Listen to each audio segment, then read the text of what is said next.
Hello, everyone, and welcome to the Amusing Panda live stream, your musing and amusing source for all things War Machine. Toku CSK, hey yo, earlies, get some water. Thanks for being on with us, Toku. So this week we are going to be picking up our conversation that we were diving into last week. We basically moved through half of it, discussing scenarios and modules. So, sort of revisiting that old conversation with John about modules and how to build your list in a modular way. And I think laying the groundwork of scenario was crucial for that. That's why I did the extra bonus video talking specifically about fortresses and theaters of engagement. But to pick back up, I have producer Keith here with me in the show. I'm back. How you doing, Keith? I'm doing good. I just, I feel bad for the community for having to put up with me sometimes. So. Oh man, you're inflicting yourself That's on right. them. I inflict myself upon people. Be the trouble you want to see in the world. That's right. And we got David from Tucson. How you doing, David? Good. How are you guys? Doing fantastic. All right. Are you guys ready to talk about some news and announcements? Mercifully, there's very little. The one big item I was able to turn up is that tickets are live for Lock and Load Europe 2026. So looks like it's going to be in the Sheffield Rotherham area, May 15th through 17th. Now, and then they've also announced that Lock and Load US 2026 is in fact going to be its own freestanding event. Still in St. Louis, November 5th and 8th. wait, was it not its own freestanding event before? It was attached to Warfare Weekend, so sort of the inheritor con of the olden War Machine Weekend.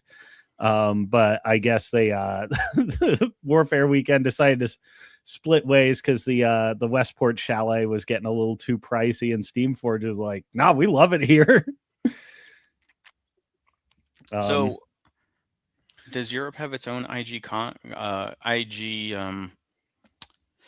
gauntlet that it runs through that will then culminate in the Lock and Load? And Yep, they do have their own. They do have their own invitational Iron Gauntlet circuit that is running parallel to the U.S. one. and will it be culminating in this in this Lock and Load then? Yep. Lock and Load EU will be home to the EU Iron Gauntlet, and US is going to be a distinct circuit from it. And that happens in March? May. So they've already had a good number of qualifiers. They even had some 2026 qualifiers last year. Okay, gotcha. Yeah. So kind of like every 6 months. Ish, yeah. I mean, if you're bouncing back and forth between the two continents, qualifying in both, like, holy crap. I wonder if it would be possible maybe to have some large war table event to where you could qualify for like one of the IG, for like the IG in US and the IG in Europe, as it were. Like, so like if you're an American player or a US player, and you wanted to try to qualify in a big war table event for the EU Iron Gauntlet, and then I guess that would kind of mitigate the painting requirements, and then vice versa, if there was a US war table event, a large one that the European people could play in, maybe to try to qualify for the US. That was done one year. I want to say it was 22. There was a virtual qualifier. As far as I know, it's the only one that's been run. I was a statistical outlier in that one and created a weird anomaly. The highest win percentage was Gaston 2 at 83%, because I went 5-1 with Gaston and I was the only person playing him. Well, you know what they say, no one shoots like Gaston. No one does. Like if you think cane shooting is devastating, like, holy crap, watch that guy go for a caster. And then I see one of you guys sneakily penciled in here, Rocky Mountain Rumble review. So for those not in the know, Rocky Mountain Rumble was this past weekend out in Denver, Colorado. I've been told it's like the warmest winter Denver has had in years, so it was merely 29 degrees. Yeah, and that one got taken down by Brandon Owens. So he beat me at the top tables in a Kane versus Firequill matchup, which is horrendous for Firequill. I had a coin flip to kill Brandon, thinking to myself, he probably won't have kept up with all the rules on these models. I bet you he probably doesn't know that shockers have Electro Leap. So I'm just going to wait for him to stand somewhere extremely ill-advised, and maybe I win the game. And it happened, and I did not win the game.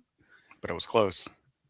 It was close. It was close. And then first thing Brandon does is drop a medical crate and say, okay, let's put the kibosh on this, and Deuce blows away the entire shocker unit, and now we win.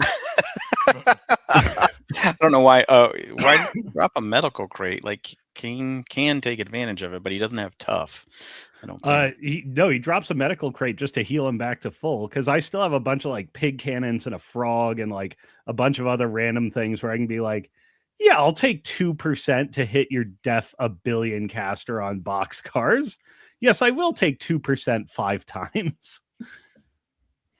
I mean, It only takes one shot. Yeah, Exactly. with Kane. Yeah, it's like. Anyways, I was under the impression that would be talked about on another week. Potentially, in more yeah. detail. Well, yeah. I'm gonna get with Brandon and we'll see if we go into details on it. But yeah, spoilers for those who weren't there. Just to say, while Genghis Khan, the host parent event, was it was extremely crammed. So the space was tight, but man, was it a great event. And it's really good to go to qualifiers like this that are like, maybe awkward times a year for people or whatever, and still see, like loads and loads of people turn out. So it was a great weekend. Oh, hold on. I have. Sorry, I was reading the medical crate because there was rules on it that I didn't realize it had. It definitely got an upgrade, so apologize about that. Yeah, big healing factor. Yeah. Absolutely. It brings the caster back from near death real fast. Yeah, it does. I did want to say that I was interested that there was a pretty big event, it turns out, in South Carolina. They had a very good turnout at their event. I think they were. That was a qualifier, right? I don't think it was. Okay, just a big event. Ended up being a very big event, right? And so I was thinking to myself, I think there was actually more people there than at the Rocky Mountain Rumble, which was a qualifier. So I was like, maybe the South Carolina guys should be asking for some qualifier opportunities here in the future. Yeah, absolutely. We do like our tournaments in the South. Yeah.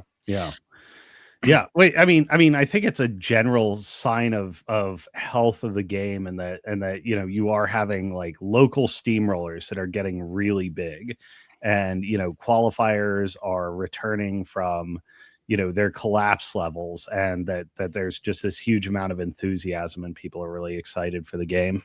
So I'm optimistic. I'm wondering if next year, if there's like a five round minimum to the IG qualifiers. Right, because like, for example, like Captain Con, how many rounds was that? Like 5 or 6 rounds? You know what I mean? I think it was they were top 16, so they were 4. But Captain Con also has an old qualification format, where they'll like run a bunch of little events and qualify in like 3 here, 3 there, and like. Right. The team tournament will take the top team and then the captain of the second place team. And it's like, this is that's right. Definitely not how these things are usually run in modern times. Right. Yeah. They had the different events that qualify you for the Masters, and then the winner of the Masters gets the IG, right? So that's Yeah. how that goes, right? Okay, yeah. Yeah, because like I mean, I did Irish Masters 2 years, and the first year they were like straight up and down, like big heat tournament, and then we're gonna cut to top 8. And then the next year they did like the American style, like as was popular at the time, convention style, qualify in from all these, random different events. I'm like, oh, I think I really preferred the first one. I mean, They were both a blast, but I think the big qualification tournaments are definitely more fun. At least for me. I feel like you definitely have an opportunity, a better opportunity to win, and just a straight up one big tournament type of deal. But I think it's a lot more challenging when you have to basically double qualify for the event, right? Like you have Mhm. to qualify to get into the Masters, then you have to qualify again by playing against the best people. Only just the people that have qualified to get into the Masters. Like you have to win kind of a Masters event to get into the IG tournament, right? So like, Right, yeah.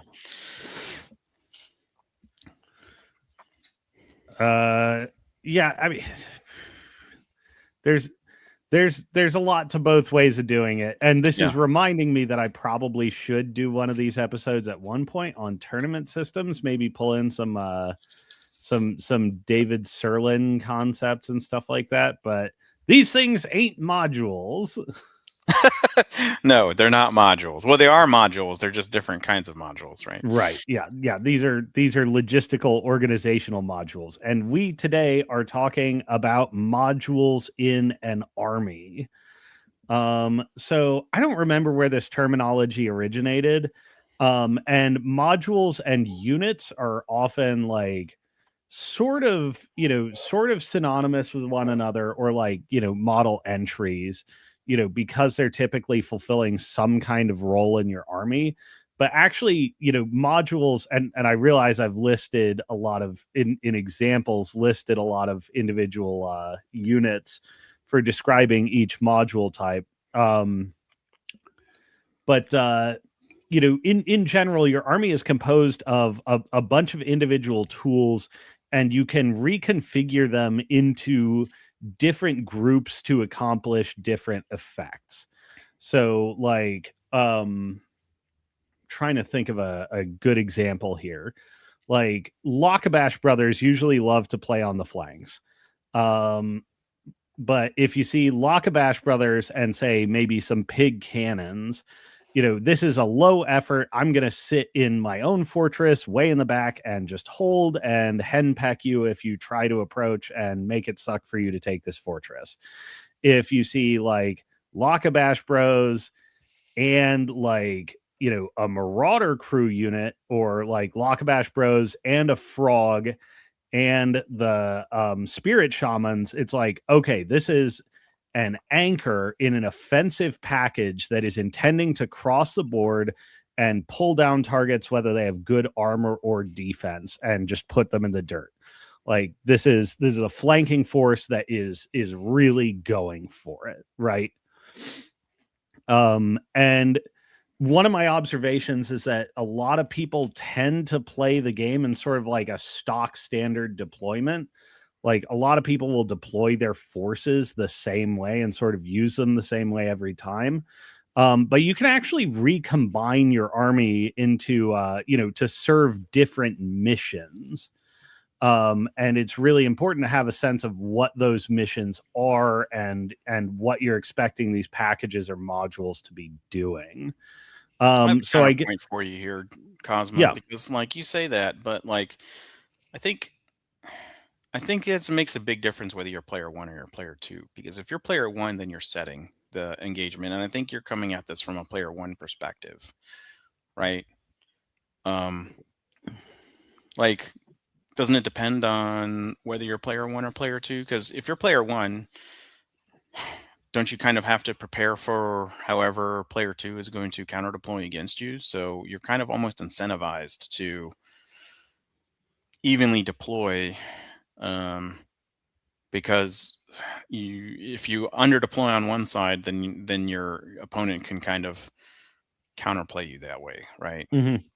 If you skew to one edge, then you know then player two can make different decisions. I think if you evenly distribute your forces as player one, it kind of makes it more difficult for player two to kind of figure out what your battle plan is going to end up being.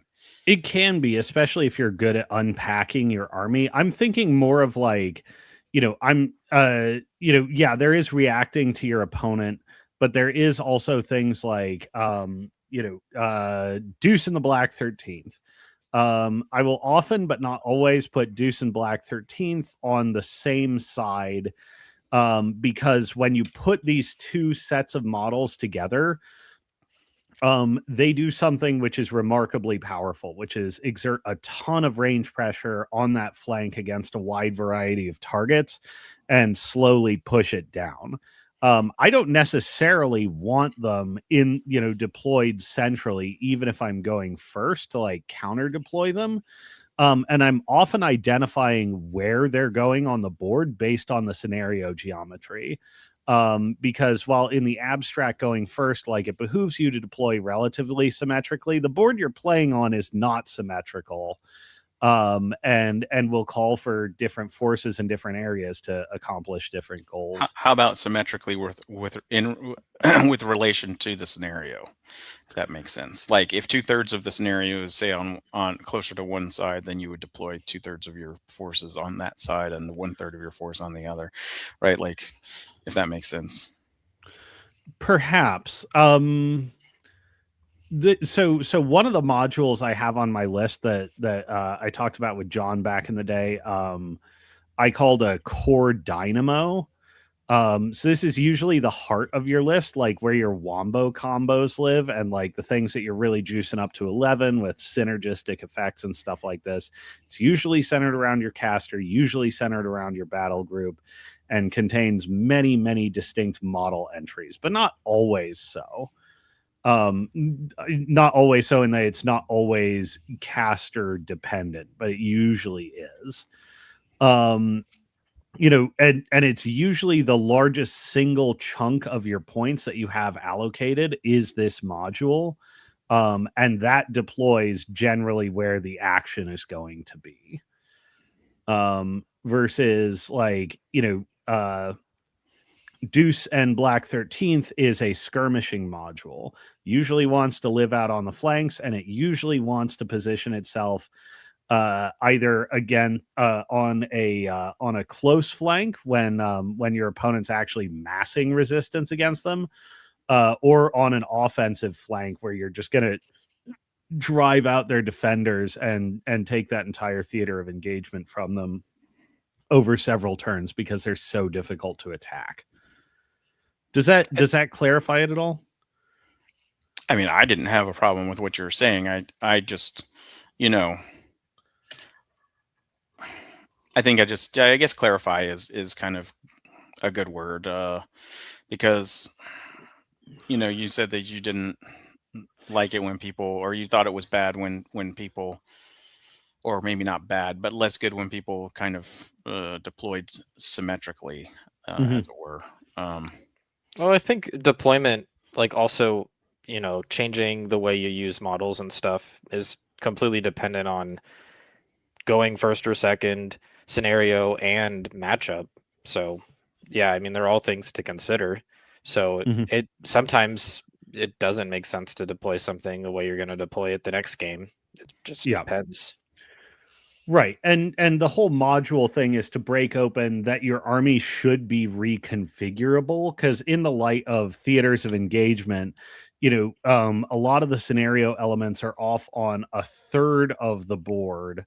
That most of your army, like your troops in the central theater, may be able to support somewhat or reposition into the eastern theater, but like your troops in the western theater are at least a turn of running away from being at all influential over there. So given that the scenarios themselves are not symmetrical, turn order enforces asymmetry, and your force composition probably has asymmetry in it. You have to be able to take the constituent elements of your list and put them together into, distinct operating elements that can actually like function and accomplish the role that you need them to accomplish in the part of the board that they're in. Yeah, you have to be able to look at your matchup and the scenario and decide which pieces need to be played together that game. See, unlike you, Cosmo, I take even numbers of everything in my army. That way I can very no, I'm kidding. Just remember the old maxim: trains together strong. Which is the what's the trains in Crucible Guard? I have no idea. It's the Crucible Guard battle engine. So this was The railless trains. Railless interceptor. There we go.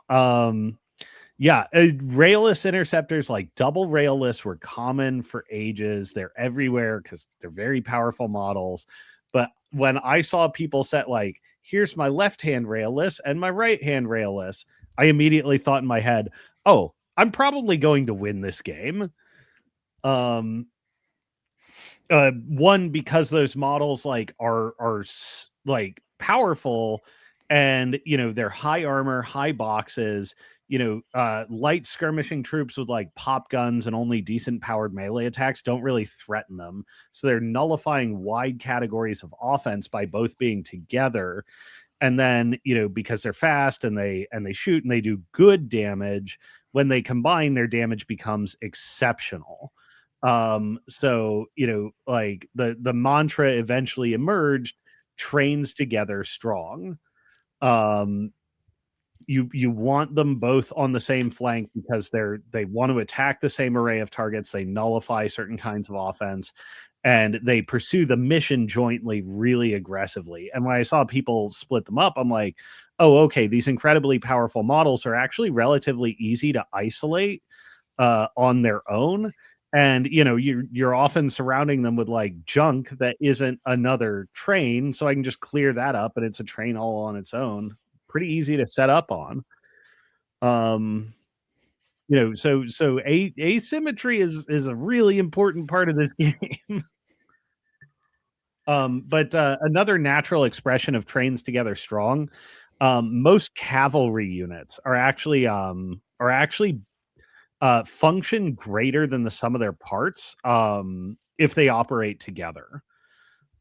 Because you get the back one that can clear the front one and then punch in deeper, or the first wave goes in and then the second wave pushes the line of battle even further, because cavalry units can get bogged down and stuck in. But two cavalry units executing charges together really take some serious consideration to approach. I mean, canny Dusk players have for a long time realized that cats together strong too. I mean, thoughts on that, or like pushback on that one? I pushed back enough so far. I've met my pushback quota for now. First hour, so you're getting your requirement out of the way early. That's right. We got another 7 minutes for the hour to flip, and then it'll be on to a new set of requirements, right? Yeah. Next topic to push back on. So Jay Beatnik. So in Thornfall, one of my main modules I like to run is an Efreet Scout. It's speed 9, range 12, AP gun that turns on Slaughterhousers and Slaughterhouser finisher on jacks. I want them to delete. That's a great example. Like the Slaughterhousers on their own are sort of like a melee unit with chamois defensive stats.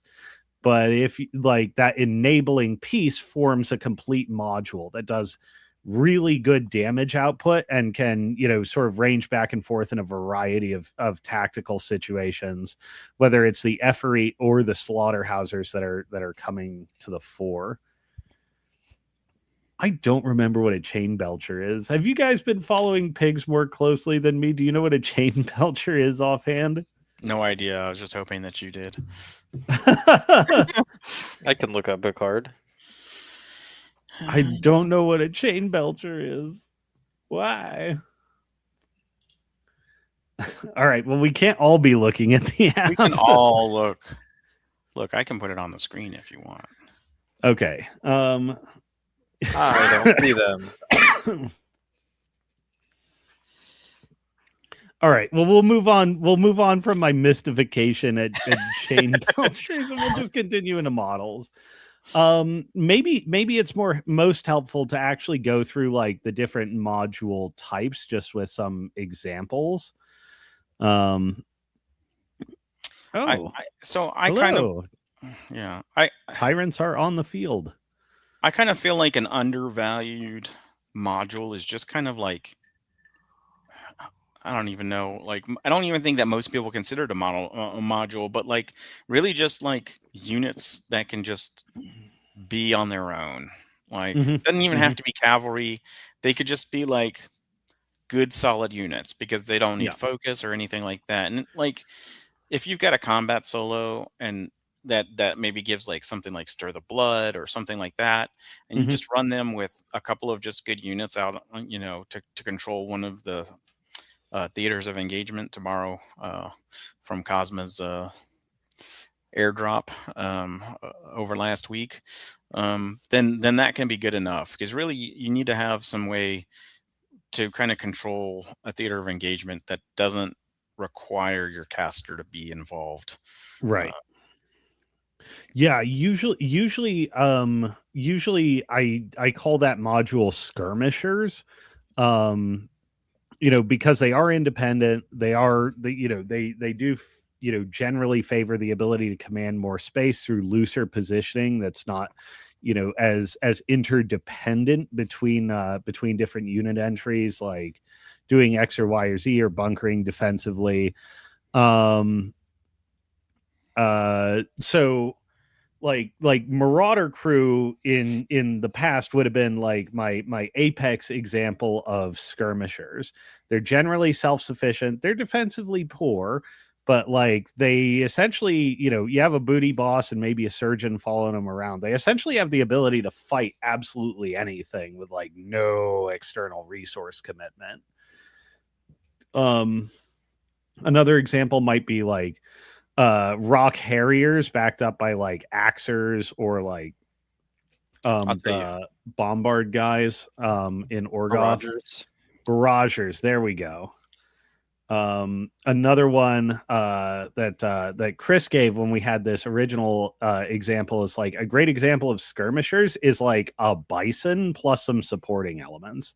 It's like an officer and a unit of Winter Corps infantry. Like Winter Corps infantry take real work to remove now with Human Wave, and the bison deals with certain large categories of targets. The officer helps both of them sing. And it gives them cover too, right? Yep. And that's a force that you can just put on a side and trust them to engage a wide range of targets without having to pour any additional resource into. One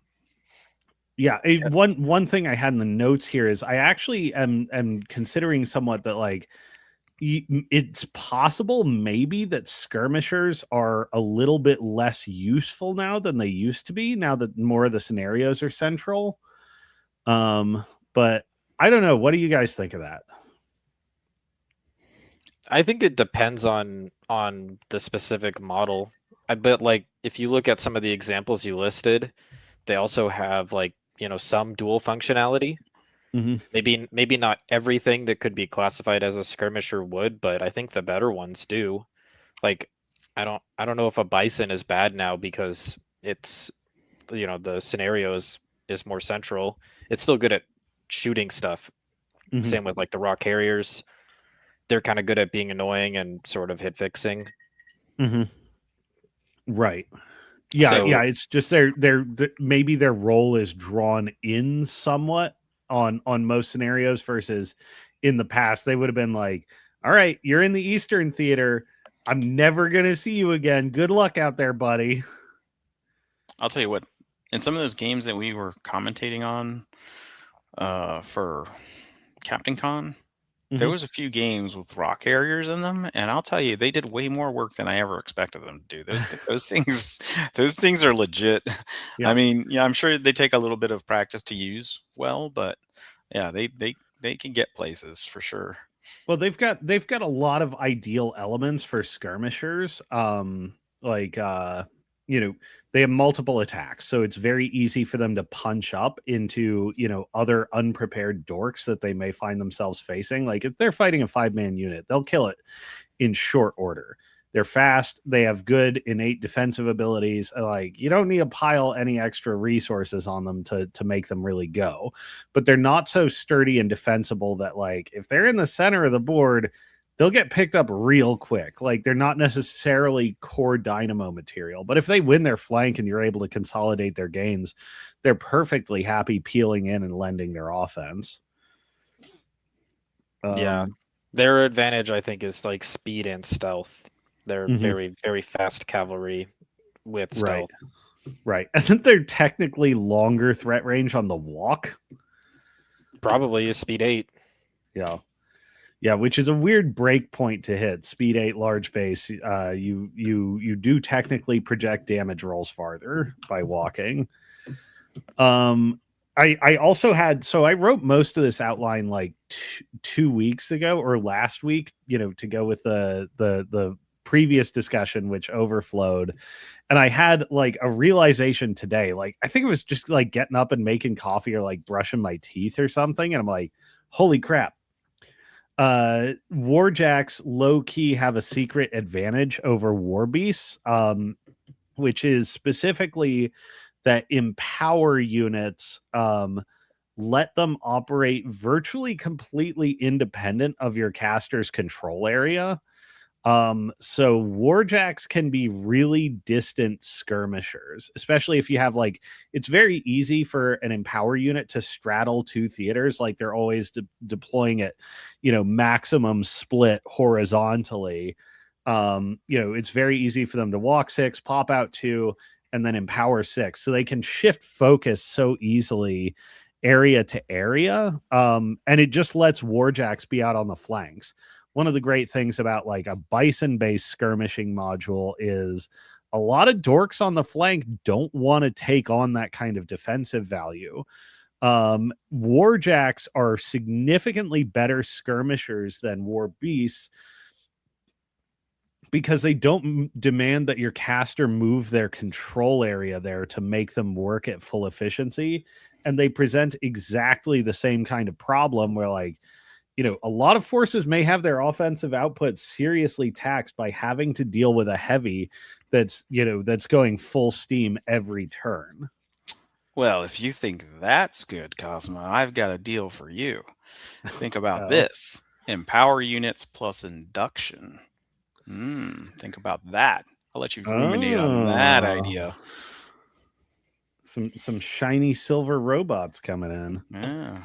I haven't thought about them in a long time. They're going to be on STL soon. You might be seeing a lot more of that Empower plus Induction coming your way.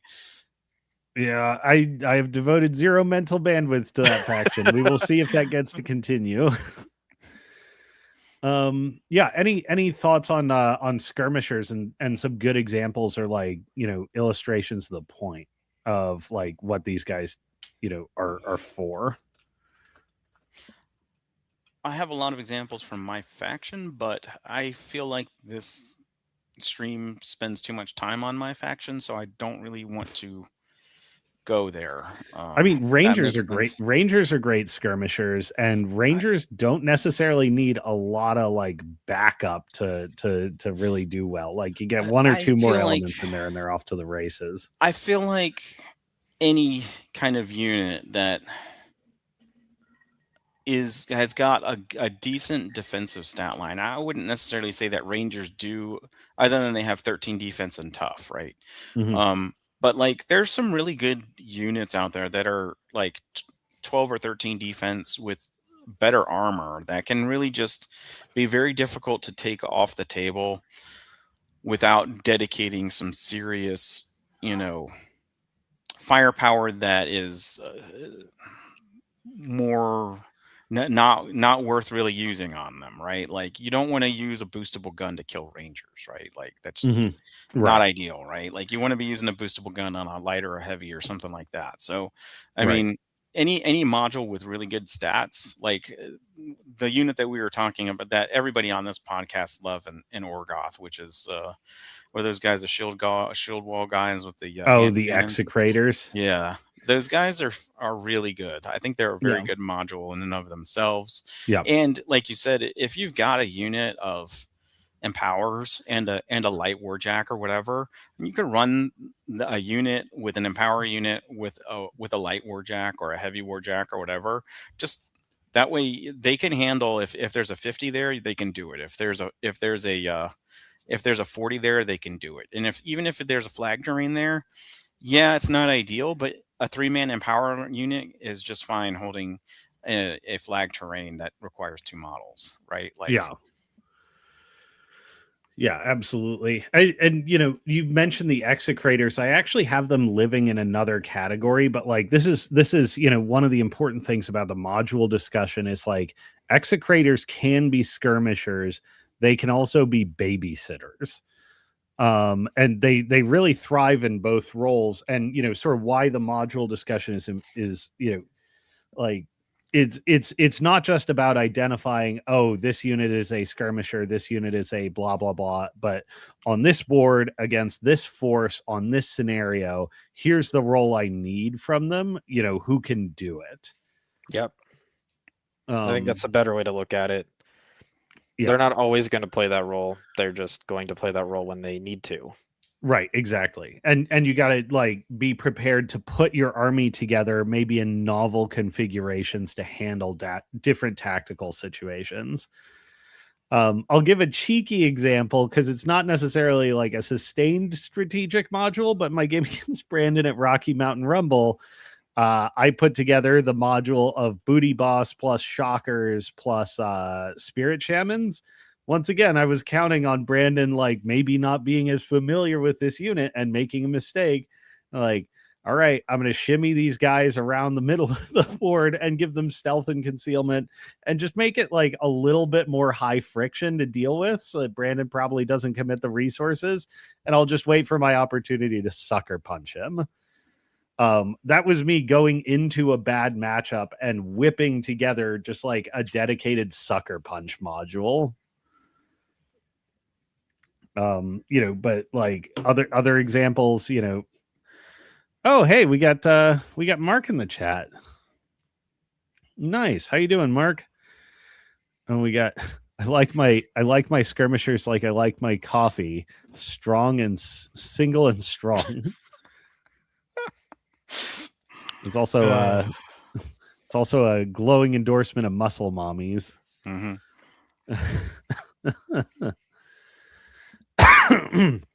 Jay Beatnik, repo skirmishers, long range quality guns or long charges is to soften key pieces up. You have a hard time. You have hard to kill things for jam, and then you have good armor cracking for the counterpunch. Absolutely, yeah. I mean, you're almost constructing like a micro army that runs on its own. But yeah, so shifting into like areas of heavy overlap, babysitters. Well, So like, let me ask you a question.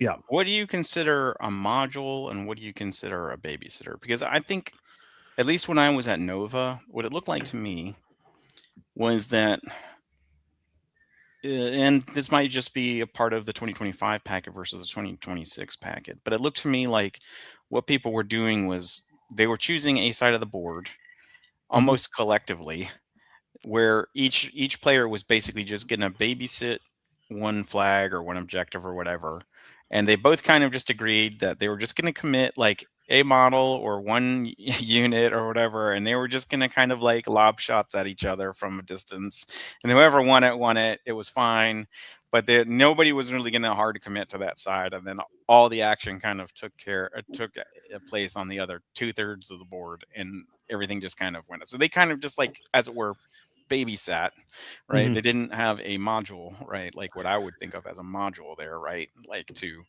hard take it or hard, take it.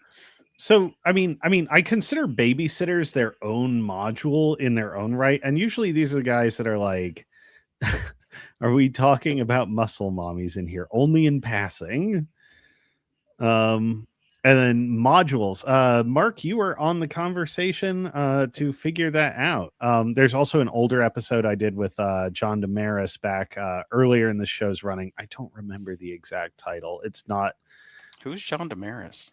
He's the reason I say musing and amusing still. I see. Got to keep the shtick alive. But yeah, babysitters, like, so these are guys that hold ground and like typically against like, some kind of like very light resistance. And then if they can exert force from, sitting on your close objective or like escorting, the 50 mil on payload or something like that, so much the better. Babysitters often have some kind of range presence, but their job is just like hold this down and make sure your opponent doesn't get it. I'm kind of surprised actually that that it was common to see people just like running single units kind of plinking at each other. And part of the reason you want to combine multiple elements into a module is like it's fairly predictable, like when you have like different like singleton units going at each other without support, who's going to win that pattern of engagement. Like it's usually telegraphed well in advance, and you don't want to be the guy who's losing that. So you put in different elements to handle a variety of targets, including like the singleton unit commit that would beat you otherwise. Jay Beatnik, Everett Scouts are the babysitter to the Housers, as are a unit of Valks to keep them from shooting or to run jam. They're certainly minders for those units and really switch them all the way on. Usually what I'm talking about with babysitters here, although I guess shield guards could potentially be an element of that, is guys like collections of model entries whose job it is to hold something. Well, let me ask you this. Is Magnus Invictus a babysitter or is it a module? It's babysitters. Oh, sorry. Babysitter is a type of module. Yeah, they are a module. Mm-hmm. Magnus Invictus could be a babysitter sometimes. Yep. Yeah. I mean, honestly, I think Magnus and Invictus, one of their biggest functions is as skirmishers, but they're skirmishers and babysitters and time bandits. They can kind of do it all. But yeah, so babysitters, like, and I think one thing we've started to see come in more this year is like turbo babysitters. Solos can score flags. And there are a lot of premium solos that were really kept out of scenario play because they couldn't, and they were just so expensive for their battlefield role without scenario relevance. And two, some of them just got like better. Like an example of what I'd call a turbo babysitter is like an assault strider. You almost don't need supporting elements. Like it could just be a 10-point guy with his 20-something boxes at his arm 20 is like, I am sitting on this flag, and if you come at me, I will drop an ammo crate and almost kill a heavy or just like wipe out whatever unit you sent in. Yeah. Think about the babysitter. Oh, sorry. Think about the babysitter. Go ahead. For the comment on the screen, it's going to be like something that can generally like score a flag or an objective that's going to mostly just stay there and offer little value other than sitting there. Yep. It's often best if they shoot. So like execrators and Ulcor barragers in particular are pretty good on this because they do have decent ranged attacks with decent damage values. And like, they can shoot to deter an enemy advance on their position, or, like if their position just right, pile in opportunistic attacks into the central theater. Lockabash Brothers are another great example for this. The unit is preposterously hard to kill, but it doesn't necessarily do a ton of work. And you'll usually want at least one or two other pieces hanging out with them. Like if they're in a skirmisher role, you put down like frog and spirit shamans, which gives them a good approach, variety of targets, variety of defensive mechanisms. If you're trying to put them in the babysitter role, like I've been doing with Firequill, like just throw a couple of pig cannons behind them. Like, yeah, they've only got POW 12 pop guns themselves and like POW 16 charges, but like you also don't want to just walk at this arm 20 unit while you're eating POW 14 momentum shots for doing so. And the whole package is relatively cheap and just means like this objective ain't going anywhere fast. Likewise, just pile down like 3 or 4 heavy machine guns. They'll take care of a flag for you. But yeah, any thoughts on babysitters? I mean, I would like to get the manufacturer of your assault striders, because your assault striders are obviously putting out a lot more work than mine are, and I need to get mine tuned up or something. I don't know, because every time I play with them, they don't fail to perform, but they certainly don't do what I think they're gonna do. Unfortunately, yeah, I think that babysitters are way more useful than they used to be with the solos scoring flags and stuff. Mm-hmm. I mean, sometimes that's all it is just sticking a solo that's a support for your skirmisher unit that is just going to sit on the flag the whole game. Right. I mean, there's certainly some overlap there with the module category of support staff.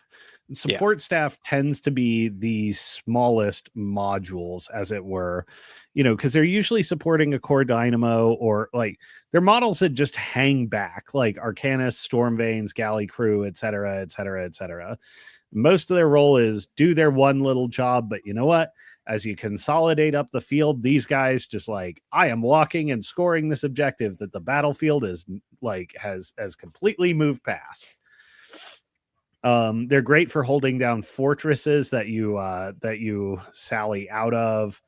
I mean, even last year, back when solos didn't have independent scoring power, like I had a booty boss and a surgeon on each side, and their job was go and stand near the flag once we were done fighting there.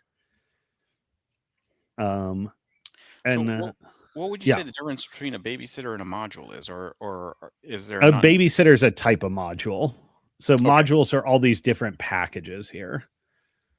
So would you say a module could be just a single unit, or does it need to be multiple things? Sometimes. Usually to get a unit to really tee off in a role, you actually want to, you want to combine them with other elements of your force. And like thinking about taking different elements of your force, like, how can I put this apple pen and this pineapple pen together to unlock new capability? So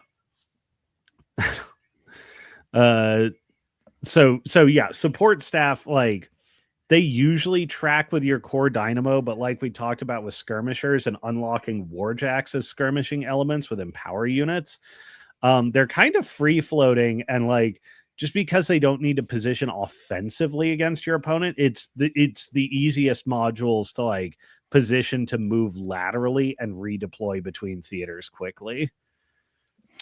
To Jay Beatnick here, I think we saw this in one of our casted games from Captain Con, where somebody shot into Jay Parks or Brad Park's Thornfall list, and he did this. Where the Wastelander was hiding behind a wall and took the shot, and it went basically back at the shooter, which was quite hilarious, I thought. But I don't know if you casted that game, Cosmo. That might have been the one game you did not cast. I don't recall. Didn't cast what? Were you on the cast? Oh, yeah, that was the one where I had to be out for a couple hours. Gotcha. So what I define a babysitter as is theoretical threat projection. So Housers get shot a lot, but Valks stop the shooting. Wastelander, I think that's more what I'd categorize as support staff, because they are those very small, like easy to reassign, like sets of pieces. Unlike Arcanus, Valkyries aren't necessarily like sitting there handing out focus, but they're certainly moving where their utility abilities are needed. As a bonus, they can also fight. But yeah, I'd probably categorize those more as support staff.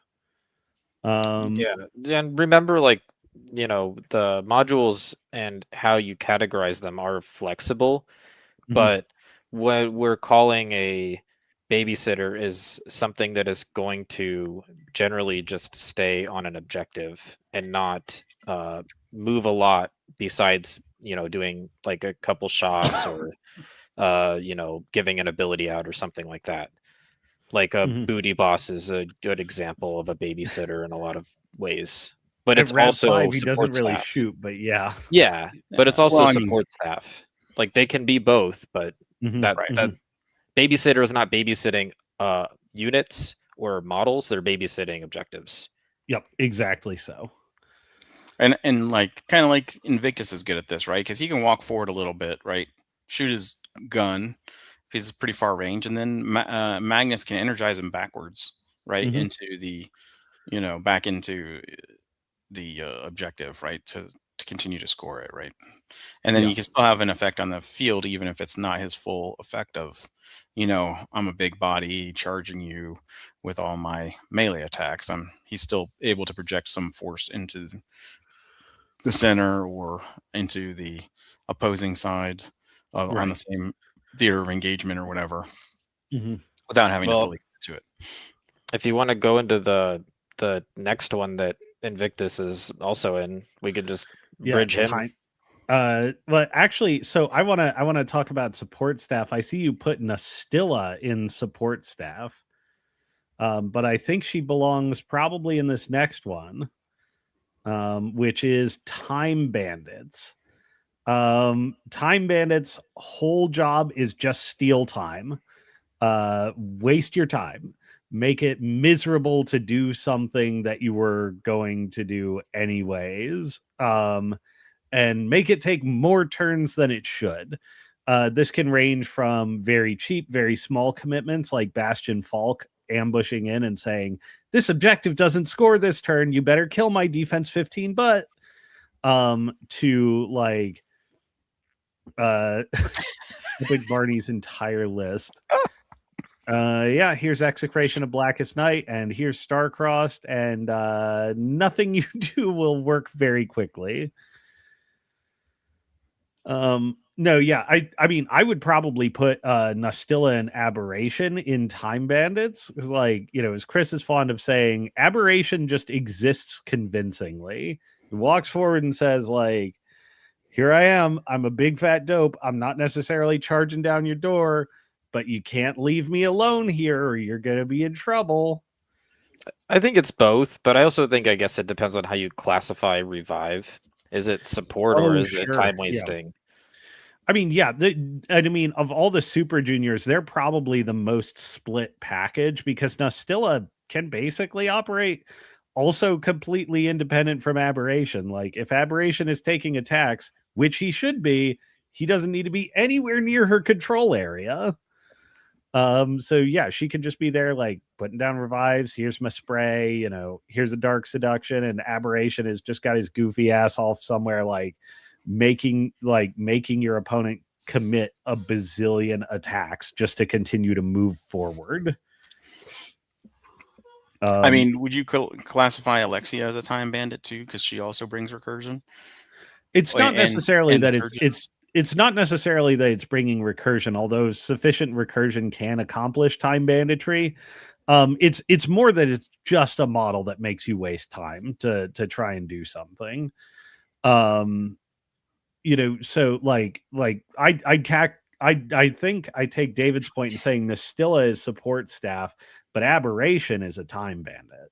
Gotcha. Yeah, think about like models that require a lot of activations or time to remove or deal with. I think that's why Invictus also falls into this category, because he is particularly annoying sometimes to deal with, and especially if he's sitting far back and he's just like, you got to commit real deep in the board, and your opponent's like, I don't want to do that. No, and if you shoot him, he gets to move, so you extend his threat range. If you try to go on him with something that isn't, particularly durable, then he might just kill it back.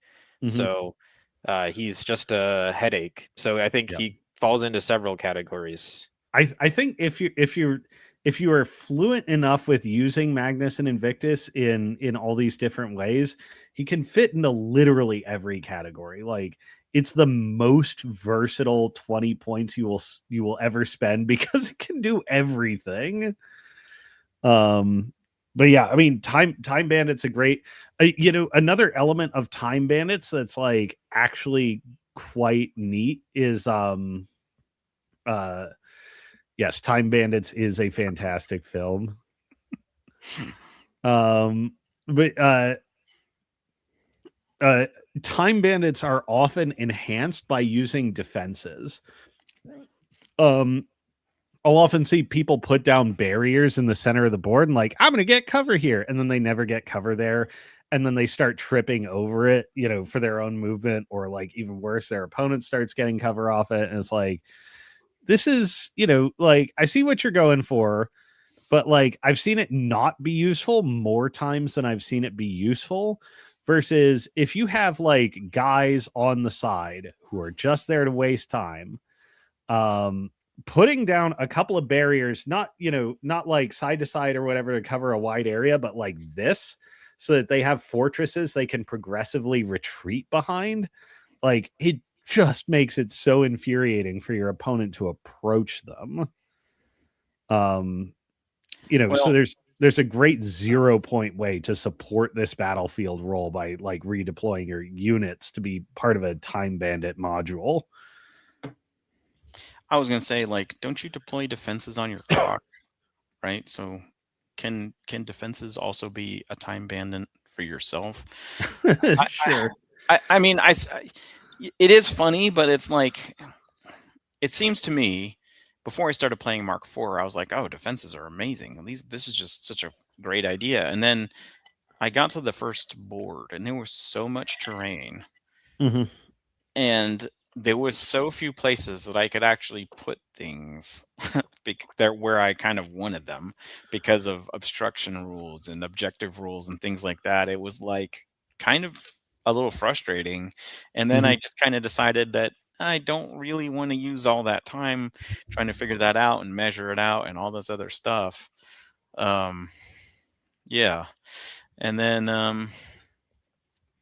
I just figured I feel already squeezed for slots for different reasons, that I just figured I had to cut them. No, yeah, they're certainly not universal, and I've like very happily didn't run them for most of last year. Even in lists I thought wanted them, I'm like, oh no, they kind of don't. I mean, but putting them on the sides, I think, like, because the sides generally tend to be less crowded with that kind of thing. And the more it approaches that singularity of like Gundorks fighting Gundorks, where it's really easy to call the winner, just a couple of well-positioned barriers can really take like a very mild commit into, like, combined with defenses, into winning some fights it wouldn't otherwise. And it costs no points. Yeah, I think maybe a good way to look at like the overall with that is Time Bandits like to make it harder for your opponents to hit them and interact with them, and usually higher defense is the way to do that, and that's why like defenses and walls are good. But anything that you can provide to them that can give them, like, it could be a cloud with concealment or something, but ways to just keep them around and annoying your opponent is like the key. That's what they want. Like when you put High Noon on the Marauder crew and Firequill that you run on the side, they're kind of a Time Bandit until they want to go in. Right. Yeah. Yeah. They're just sitting around like, what are you gonna do? Attack us? Like, yeah, we're sitting on this objective. You better commit some more resources over here, buddy. Like Incarnate Knights, great example of doing this not with defenses. They're just hard to kill. They just suck to kill. And if they just run at your opponent and start touching terrain or touching like the contesting areas, it's like, oh, this is why do I have to waste time killing these guys? They're not even that dangerous. They just take forever to remove.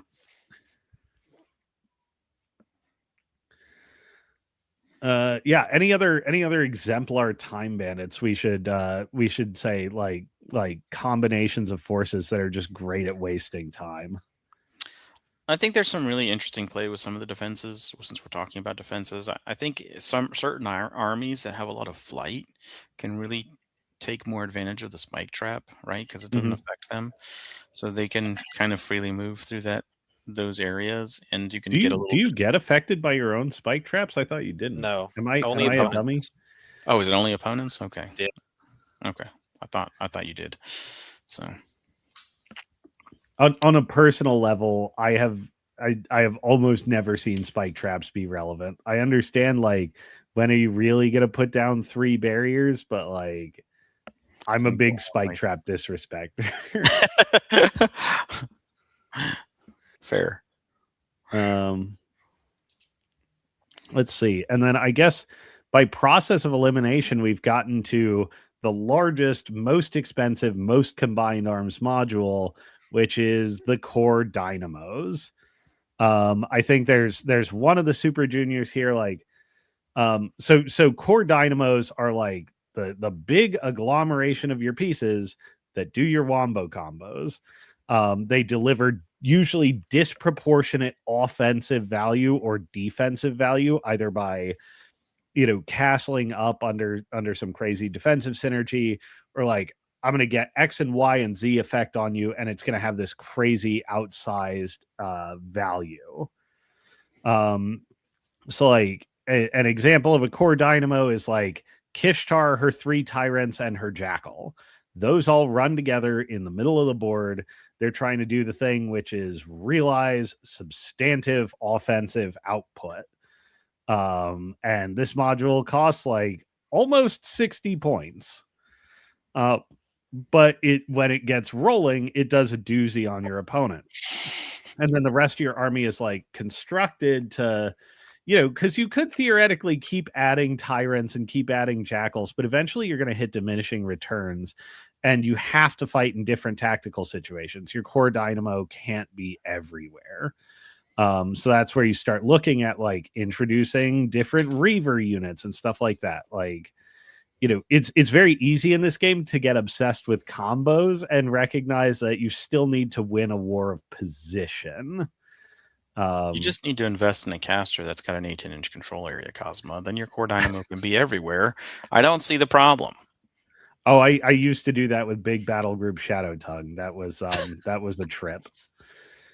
But yeah, in general, colossals are almost always part of a core dynamo, mostly because they're such a big investment. You usually have to spend some supporting effort on them. Colossals also have a strong tendency to centralize the game around them because they take so much effort to remove. They're essentially like a mini black hole that draws the fight in toward them. And as a result, they're almost always part of core dynamos. I have in here anything that spins together to deliver a strong effect. And then categorizing the uses for the different super juniors, because they're super impactful. Warbore goes in this category. I see people like Brandon periodically redeploy Warbore to the flanks to be a skirmisher and pull down other hardy skirmishers. But for the most part, you're taking this model for his damage output. What do you mean by redeploy him? Like shove him off to the side, like deploy him centrally and then move him out to a gotcha. side theater of engagement, just to lock it down. But yeah, generally models like Warbore are looking to do the maximum amount of damage. They are looking for every buff that lets them do more damage, and they are looking for the maximum array of targets to do damage to. Yeah, it needs a little more support than like some of the other super solos do. Yeah. sense Versus to Magnus keep and it more Invictus, who are central. like, yeah, they don't even need an army around them. I hear Calamity is a hell of a drug. Yeah. Calamity, Crippling Grasp, the Warbore loves those. Yeah. Well, I think Calamity in particular, because Warbore is he Rat 5 with he's Volume Rat Fire? 6, Rat Oh, 6 he's Rat Volume 6. Fire, and Eyeless Sight. So Yeah. get out of here, Concealment. Get out of here, Stealth. Yeah.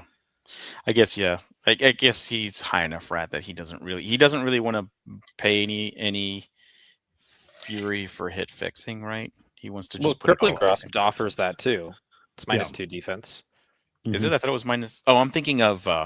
I'm sorry. I'm thinking of Parasite, which is -2. Yeah. Oh, sure. Yeah. Yeah, it's -2 defense, -2 armor. Okay, gotcha. So it likes that too. Anything that can make it easier to hit and do damage.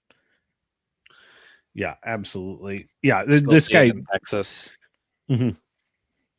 Right. And this guy, this guy tees off on all of that because those buffs are usually gonna be coming out of your caster, those debuffs.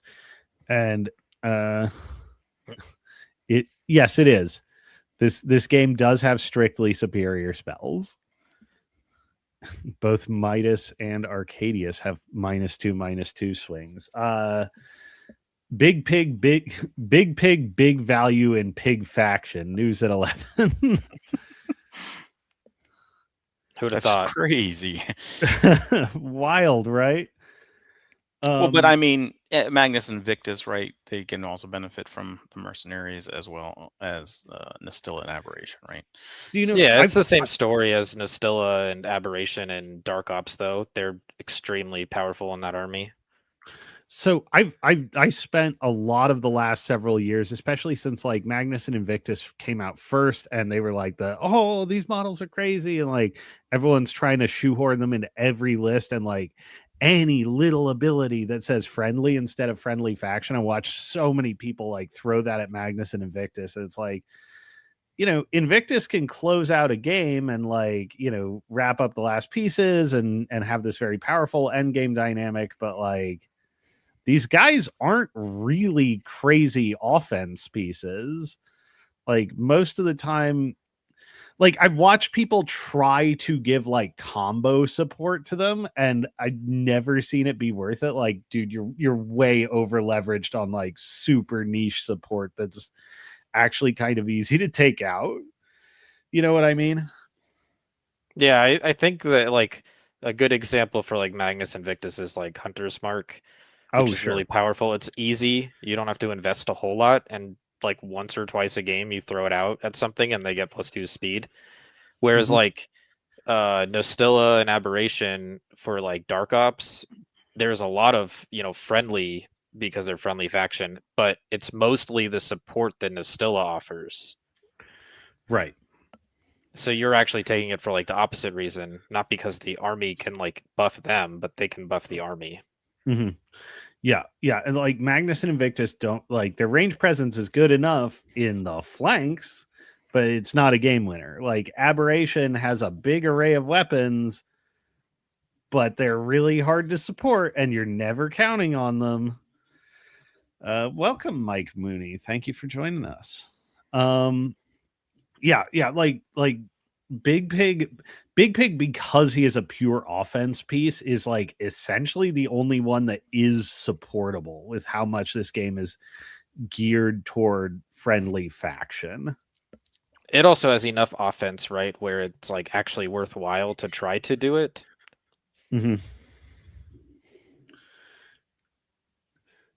Yeah. I think that's right. You're picking them for Nastilla more so than the Aberration. If he got buffs from like the other models that can buff the monstrosities, it might be a different story. And then Best 17 points you can spend. It's shocking to me that Big Pig is only 17 points in Thornfall, but then I remember he also doesn't always automatically have Batten Down the Hatch. It's like, oh, thank God. Actually easier to kill. Makes a big Yeah. difference. Yeah.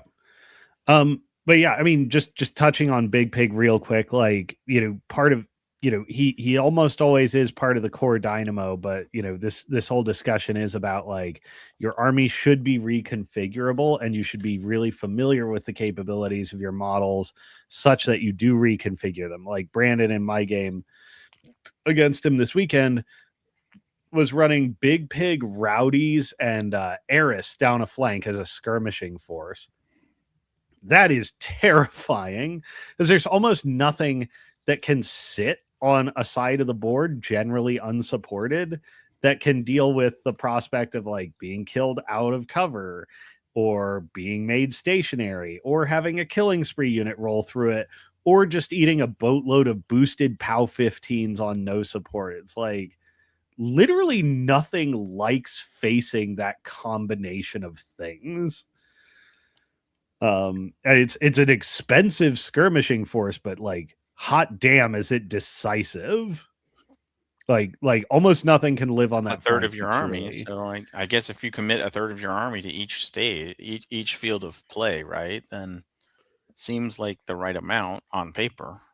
Logically, I don't that's think you usually commit a third of your army to a side, though. But if you do it with something like that, it is very decisive.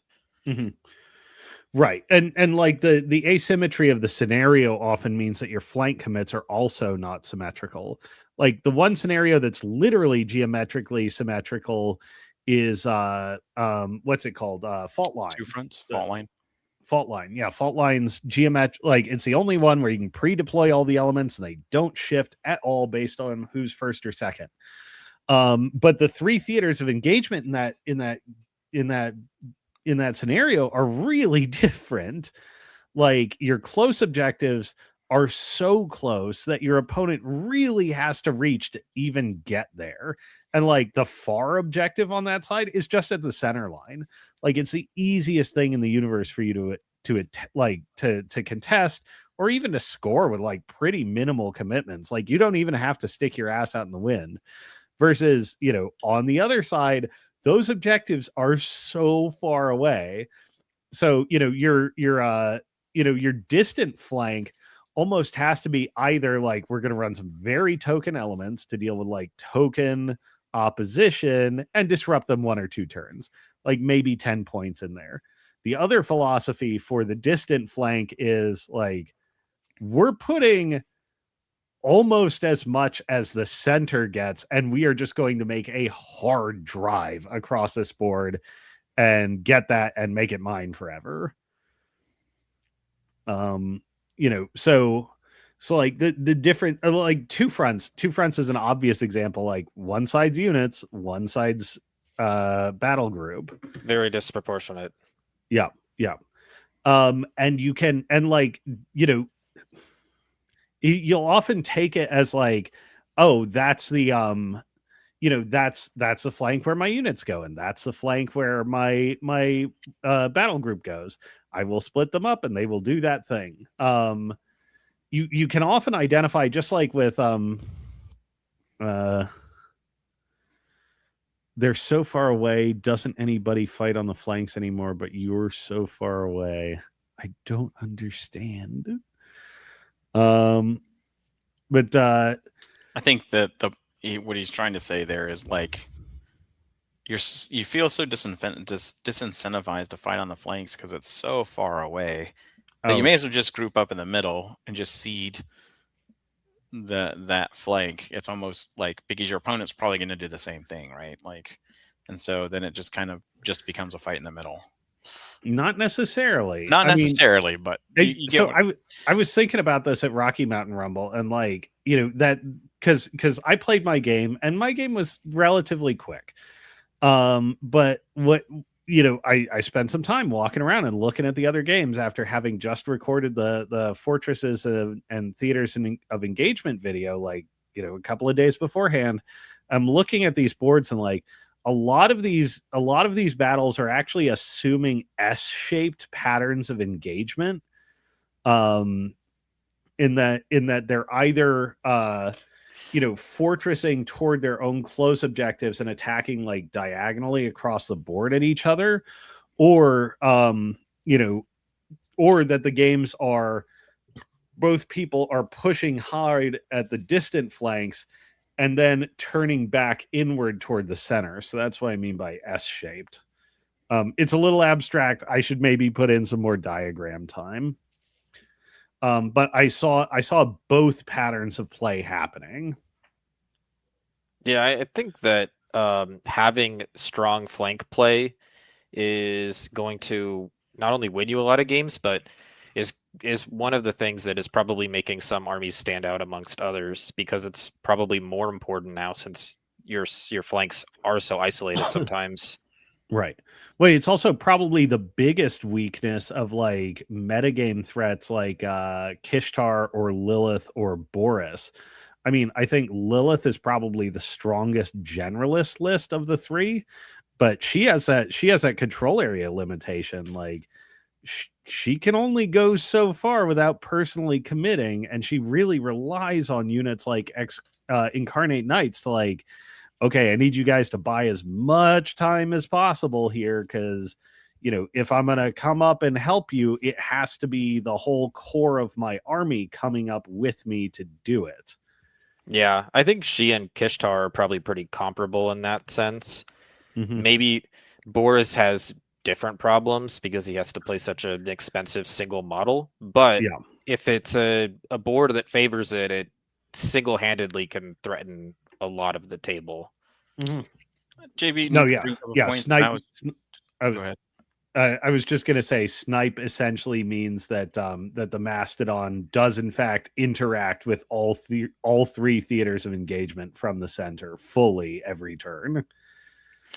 Jay Beating brings up a point here that I was about to bring up, which is you have to either ambush or really push your whole side toward the far run there, or force them to engage with you in a minimal force on your close side. And I will say, to the point, like if you look at the JVM list that he went to Captain Khan with Lilith, he's got several ambush units in there. So like you don't have to necessarily run your models up the board. You can just ambush them into contest for however many turns you need to.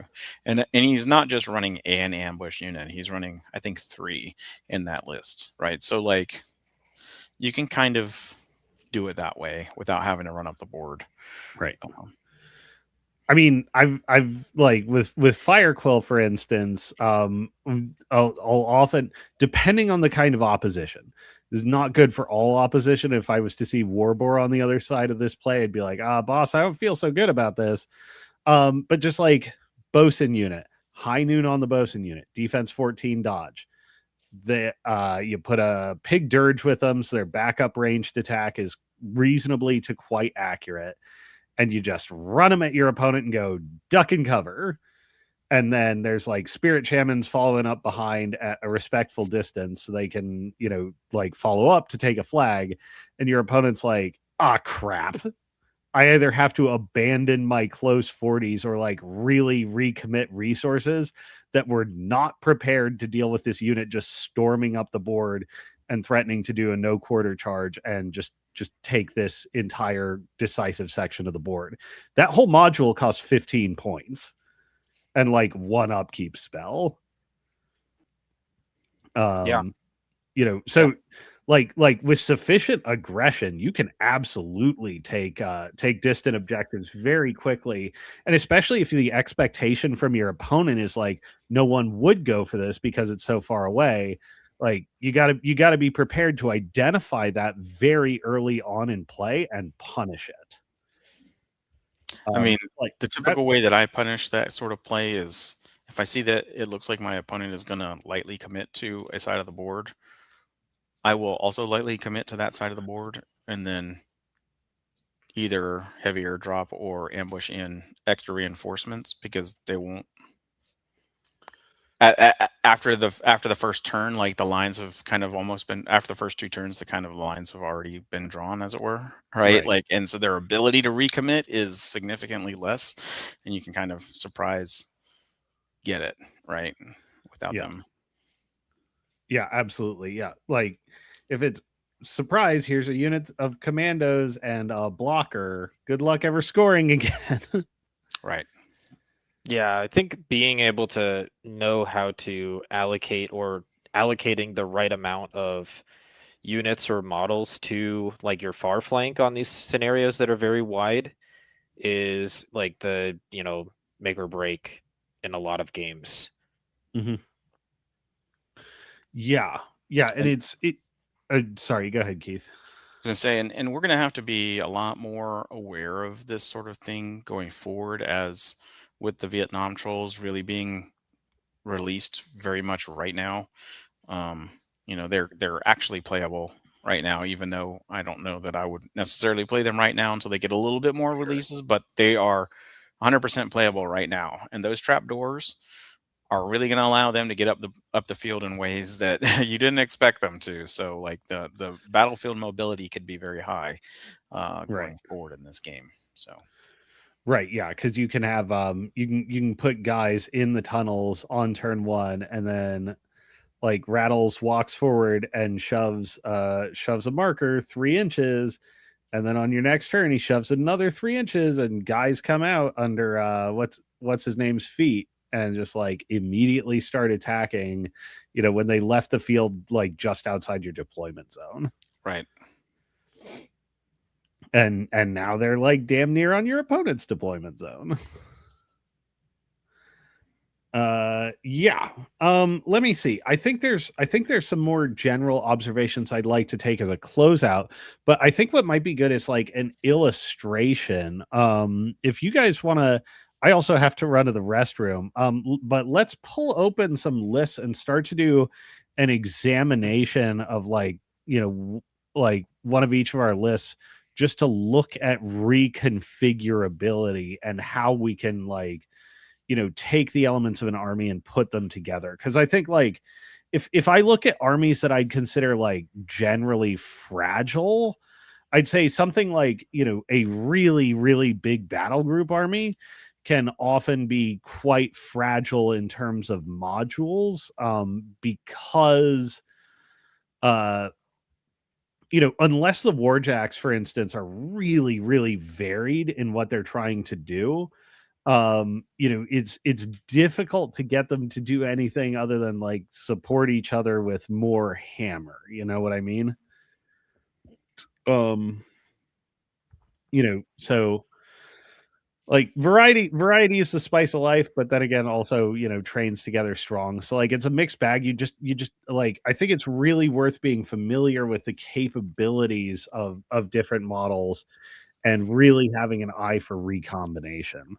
All right, I gotta I gotta hit the head. I'll be back in a minute. Dave, if you want to go, you're very welcome to do so. Oh, my list? Yeah.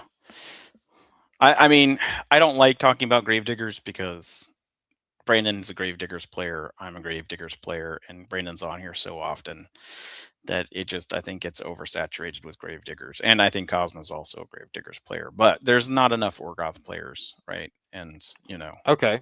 Well, I wasn't sure if Cosmo wanted to like pull them up on the stream and rebuild them, or what his I plan can, was for that. well, I can make you a list. Oh, let me pull you up, build a force. Let me just do it this way. And we got Orgoth Sea Raiders, Grand Melee. All right. I just didn't want all this to load up while here. All right. Yeah, so we'll look at my butcher list.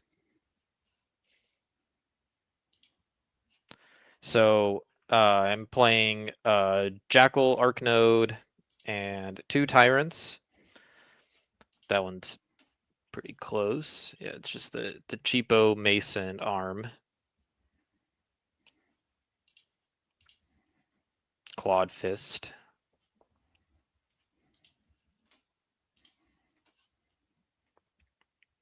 And then you said two tyrants? Yeah, 2 tyrants, yep. So I have one with an Arcane Vortex head. They're both Scything Flail and Claws. And my kind of thought process on those is the Arc Node is, I would say, self-explanatory, and Jackals are insanely good models for their point cost. But I've been liking running an Arcane Vortex Tyrant since they reduced the cost on the head from 5 to 3. What's the other head on the tyrant? Oh, the other one is the Relentless Charge. Okay. And we're looking at your butcher list. I was hoping we'd get to do that. Yeah, so after that, I've got Damien, and then Magnus, and I've got Reaver Commander. I am not as familiar with all these models, so it's going to take me. Oh, okay. I don't know where these things are. Damien. So he's a solo. Mercenary solo. Sorry. Yeah, Colden Lord Damien Karovnik. And then if you go up, I've got a Reaver Commander right in the middle there. And then the Revenant Champion right below it. A Forge Master at the bottom. And then down to the units, I've got 2 units of Rock Harriers. We were just talking about these guys. Yep. A unit of Axers, a unit of Barragers, and a Warwitch Coven. Nice and easy. This is almost a sampler platter style list in how much variety there is, but I really see each of these like just carving out a really distinct niche. Yeah, I mean, as I've played it so far, they've all served their role, or like flexed to what their roles can be pretty well. Mm-hmm. I think that like something that I haven't seen as much is Arcane Vortex. I don't know how often that's being played around, because I don't see a whole lot of lists online, but it's worked well for me, and I've kind of used it to help support Invictus too. But just in general, also having a way now without having Exorcism as a way to like hard deal with spells at a cheaper point cost has been really, really beneficial. Yeah, because it was 5 before, which is like frankly unreasonable. Yeah, it was 5, and the Volker Forge Masters had it, so you didn't really need to play it ever. But now having it on the Tyrant, or at least one of them, has been really useful. Obviously, we've already talked about Magnus and Invictus a lot.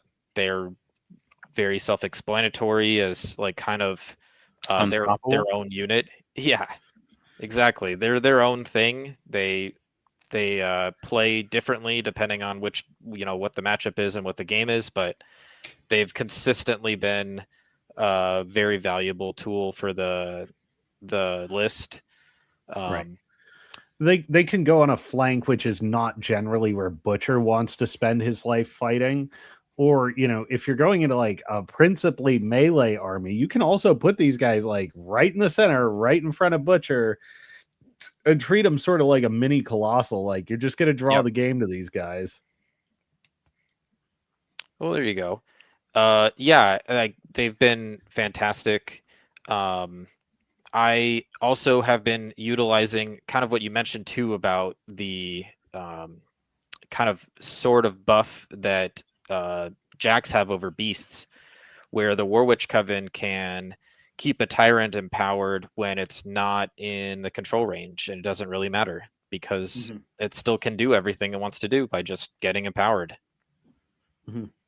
So absolutely, I've been utilizing that. I utilize generally like the Warwitch Coven, just like we talked about. They're a really good unit to be sort of babysitters and support staff. The Barragers, kind of same thing. They're sort of skirmishy. They're sort of time wasters, and also babysitters. They sit on objectives pretty well and are annoying with the Repo 3.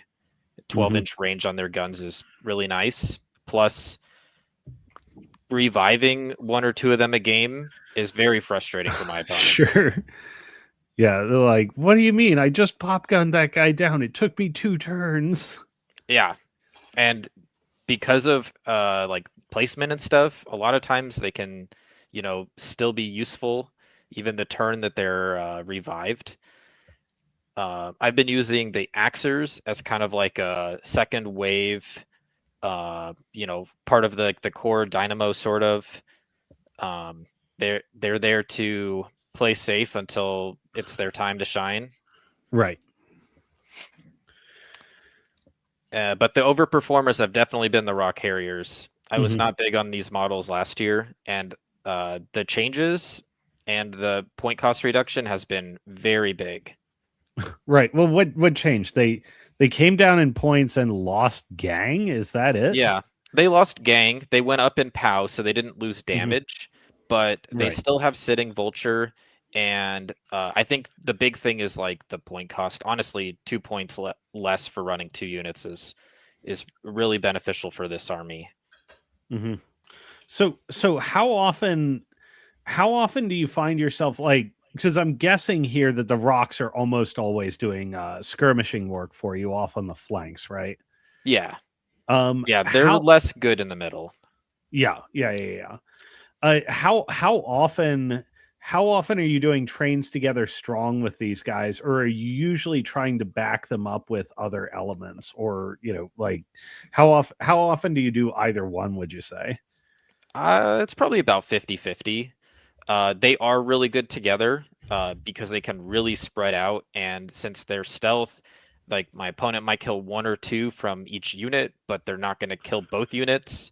Right. I usually, for that case, have them with Damien so that he can revive them. Even just reviving 1 a turn has been like, that is honestly the big positive change besides the point cost reduction is having revive in the army. Right. Yeah.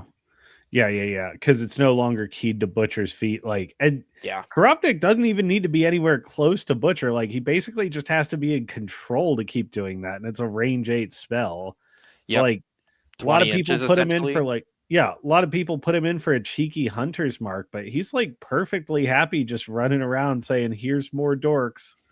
Yeah, he might hunter's mark like later in the game, but early on, I feel like his role, especially with Butcher now, is way stronger as a revive slave. Yeah, that makes total sense. And I mean, that's often how I wind up, like, now that Perdition on Shadow Tongue is dead, that's often how I use Moriarty, is like your free upkeep and a third surgeon. Yep, having a spell slave with revive is so powerful, especially when they only cost 3 points. More Rocky Mountain Rumble stories, just as a brief aside. My first game, I played against a Savrin list. In my Shadow Tongue army, I cast Revive 4 times, or Revive / Grim Returns 4 times on my second turn, 5 times on my third turn, and 5 times on my fourth turn. My opponent killed all 18 of my Marauder crew after having killed 32 of them. It's a good use of resources. Yeah, especially if you're pulling back like stealth models, models with reposition on the unit natively. Like, God, revive, like moving Korovnik into revive mode is so good. How often are you running a split tyrant on a side, just being chased around by what are they called, the Coven? Yeah, pretty often. I feel like I keep one with Butcher and one off to the side as like a skirmisher, because the Warwitch Coven invalidates the need to have him in control range. Right. You can have the Arcane Vortex guy following around Invictus at 3 Arcane Vortex stacks way out of control area, and he's also a backup hitter. It's like, yeah, but I mean, that's 33 points just in those 2, right? Like, you're committing a 13-point Tyrant and a 20-point Magnus Invictus, right? Yeah, but also, if you're on a side of a board, what are you going to do about that package? Exactly. I think like a way to deal with Invictus a lot is to spell him, and keeping that option out of play can hurt a lot of opponents' abilities to interact. Right. And it's also another subtle effect of this is it, from me just parsing this list and how you would configure it handle a lot of situations. Like, it's almost got what I'd call a hollow center engagement pattern. Have I ever used this term before? I don't think so. So this was a term I coined to describe what happened when Shadow Tongue was running Big Battle Group. I called it hollow center pattern engagement, because the threat projection from the perdition is so long, and it's coming off of so many vectors that can reliably connect. Often, what would happen is the center of the board would completely empty out of enemy models. Like, there was no sense of being in the kill zone of multiple deep-born dire trolls. Oh, thank you, Toku. Your memory is better than mine. But yeah, essentially, like, the threat of these dire trolls would push all the stuff to the peripheries, and my opponent is waiting for the pin to start dropping, for those dire trolls to start coming in, and, converting that potential threat into actual threat, and thereby making the center of the board more secure to stand on. But usually what there was like 2 to 3 turns of like dancing around with essentially no model entering the center 18 inches of the board. This butcher list seems to me to be able to play that style of engagement very, very comfortably. Like, you just empty out your own center because you can assemble these, even though they're principally melee based, obscenely strong flanking modules that are also like selectively really difficult to kill. And the butcher himself actually often will enforce hollow center on your opponent as well, because if they start putting things in the middle, he starts threatening to tee off. Yep, he'll start surfing. Right.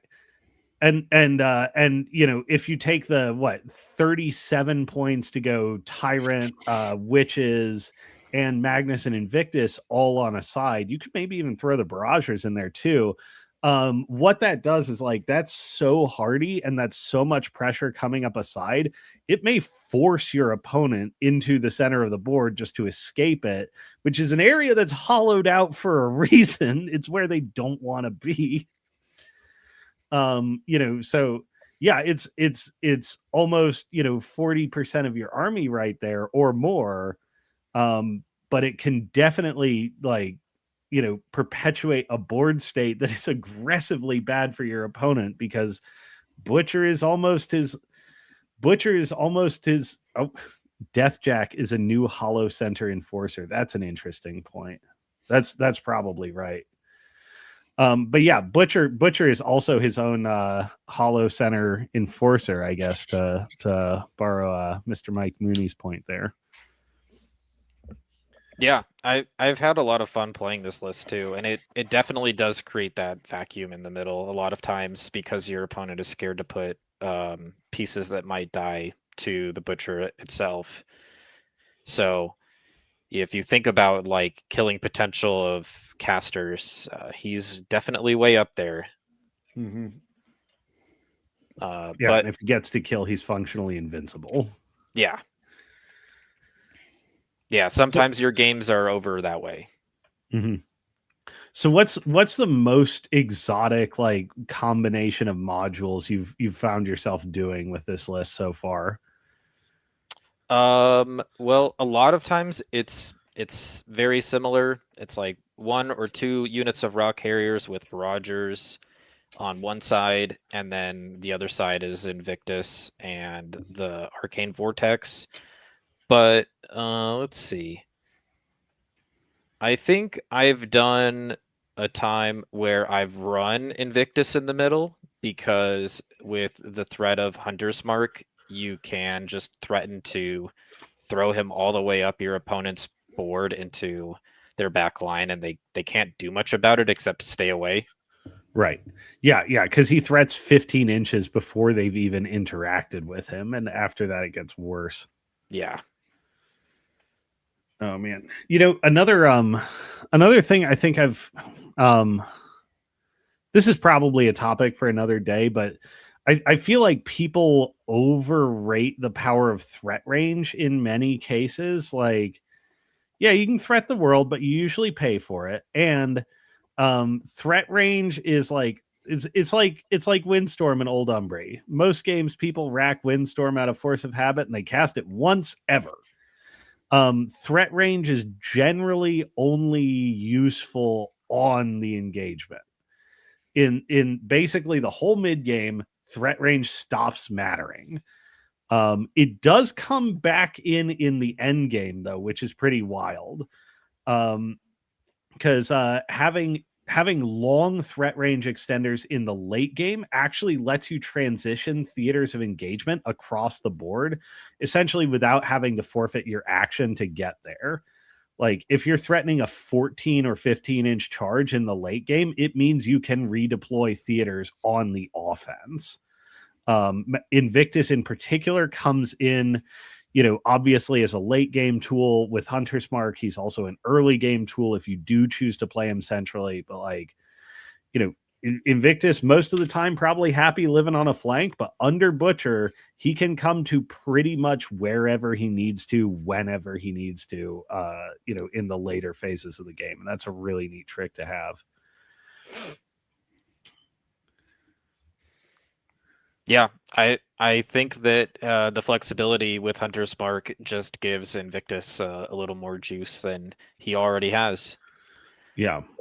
As the game starts to kind of collapse around the objectives later on, it becomes very difficult to stay away from a model that can threaten 15 inches. Mm-hmm. Mm-hmm. All right. Oh, this reminds me something I had in the Time Bandits segment, but forgot to note. Changes to the Steamroller packet specifically nerfed the most egregious Time Bandits, which are Inhuman Resolve models. Disabled models no longer contest objectives. Hallelujah. I thought that was always a thing. It has not always been a thing. Maybe I didn't notice it last year, but if they had I changed remember it then, last year. Yeah. Well, before that, they certainly could, and it was painful. Yeah, it came up a couple times locally with the solo boom howler. If he was disabled, he stopped scoring. If he was like the only thing sitting on an objective, or if he and another model were sitting on a flag, you couldn't score it. Mm-hmm. Yeah. Well, maybe I am not as literate as I should be, but when I heard that, I was so excited. You have no idea. Oh, my TO is the rules guy. So don't you play trolls? Doesn't mean I play Gregor Boomhowler. Okay. Yes, I know that makes me weird. I mean, it doesn't make you weird. It just makes you, what's the right word here? Was it like first world problems, whatever that is? I guess so. All right, Keith. Well, let's see what you got then. Pull out something here, and we'll look and see what your module range is and the stuff you're excited to run. All right. Oh, it's your boy. I know you have been really excited about this guy. So walk us through what you got here. I got Sparkhammer. I don't know if I guess I can open him up if people don't know what he does, but he has Arcane Machinery, which you get to choose one of these every round. Reduce the cost of each spell in this model casts this activation by 1 to a minimum of 1. Ionization, which gives +2 damage to electrical damage rolls, and then Vexing Alignment, which increases his control area by 4. He's a base 12, so he can be a 16. So not quite that 18 we were talking about earlier in the cast, but not too far from it, right? Yeah. And then he's got his Lightning Spark, which is a range of control area. So when it gets up to 16, up to 16, it's a POW 14 base. So with Ionization, it goes to 16. His weapon has Storm Call, which I don't think we need to do a full line by line. Like Sure. let's sort of move through this and get the input. All right. So we got Beaker and two arc nodes. So I am curious about this. You have two Patriots, but rather than attempting to run a tracer cannon or anything like that, you're like, give me the cheapest arc node money can buy. Well, all three are arc nodes, right? Yep. Okay. And then we have Argo Brock. Real quick though, what is your reasoning for the three arc nodes? I can run. So the idea is that I'm going to module an arc node on one theater of engagement, an arc node on the other theater of engagement, and then Beaker kind of in the middle. Mm-hmm. And the reason for that is because Beaker has arc web. You are the first person I've ever heard of even using that ability. So this kind of allows my caster to split to one side or the other and let Beaker kind of be a little closer to the other one. It kind of effectively extends the control area for arcing. Mm-hmm. And the reason why I was kind of going line by line on this is because of this spell right here, Lightning Pulse. It is a cost 2. So if you choose -1 cost on spells, this is a 1 cost POW 10 lightning damage attack you essentially have unlimited freedom to deploy, say, 10 POW 10 damage rolls to any theater, right from there. Yeah. And then the other important thing on his spell list here is he also is a Force Hammer user. Not Force Hammer, that too, but he's also a Jackhammer user, and Jackhammer at 1 cost is pretty good. Yeah. Right. So there's that. So that's why I'm running these arc nodes. Plus, I want to be able to hand out Electrify. He's just got an incredible spell list. I want to be able to hand out Electrify because you'll see that. I mean, I'm running four units, right, in this list. Two Gravedigger. Well, I guess I'll go line by line. I'm running Argo Brock. Argo Brock brings Stir the Blood and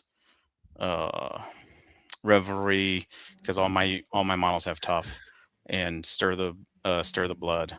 And he's shield guarded and girded, so your defense 13 caster doesn't just die. Right. Yeah. Exactly. Or your defense 17 with 13 armor doesn't just die either, right? Because he can stand next to Brock and get blast resistance, right? I also have Eris. So this is Eris. If going back to the Magnus is too strong comment. If you want to know how to deal with disrupt his ass. No, it's worse than that. You know why it's worse than that? Because you can't bring empower units for mercenaries unless you're playing mercenaries.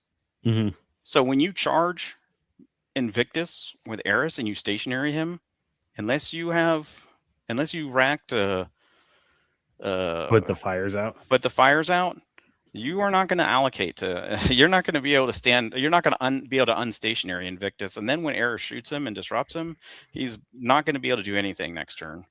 Right.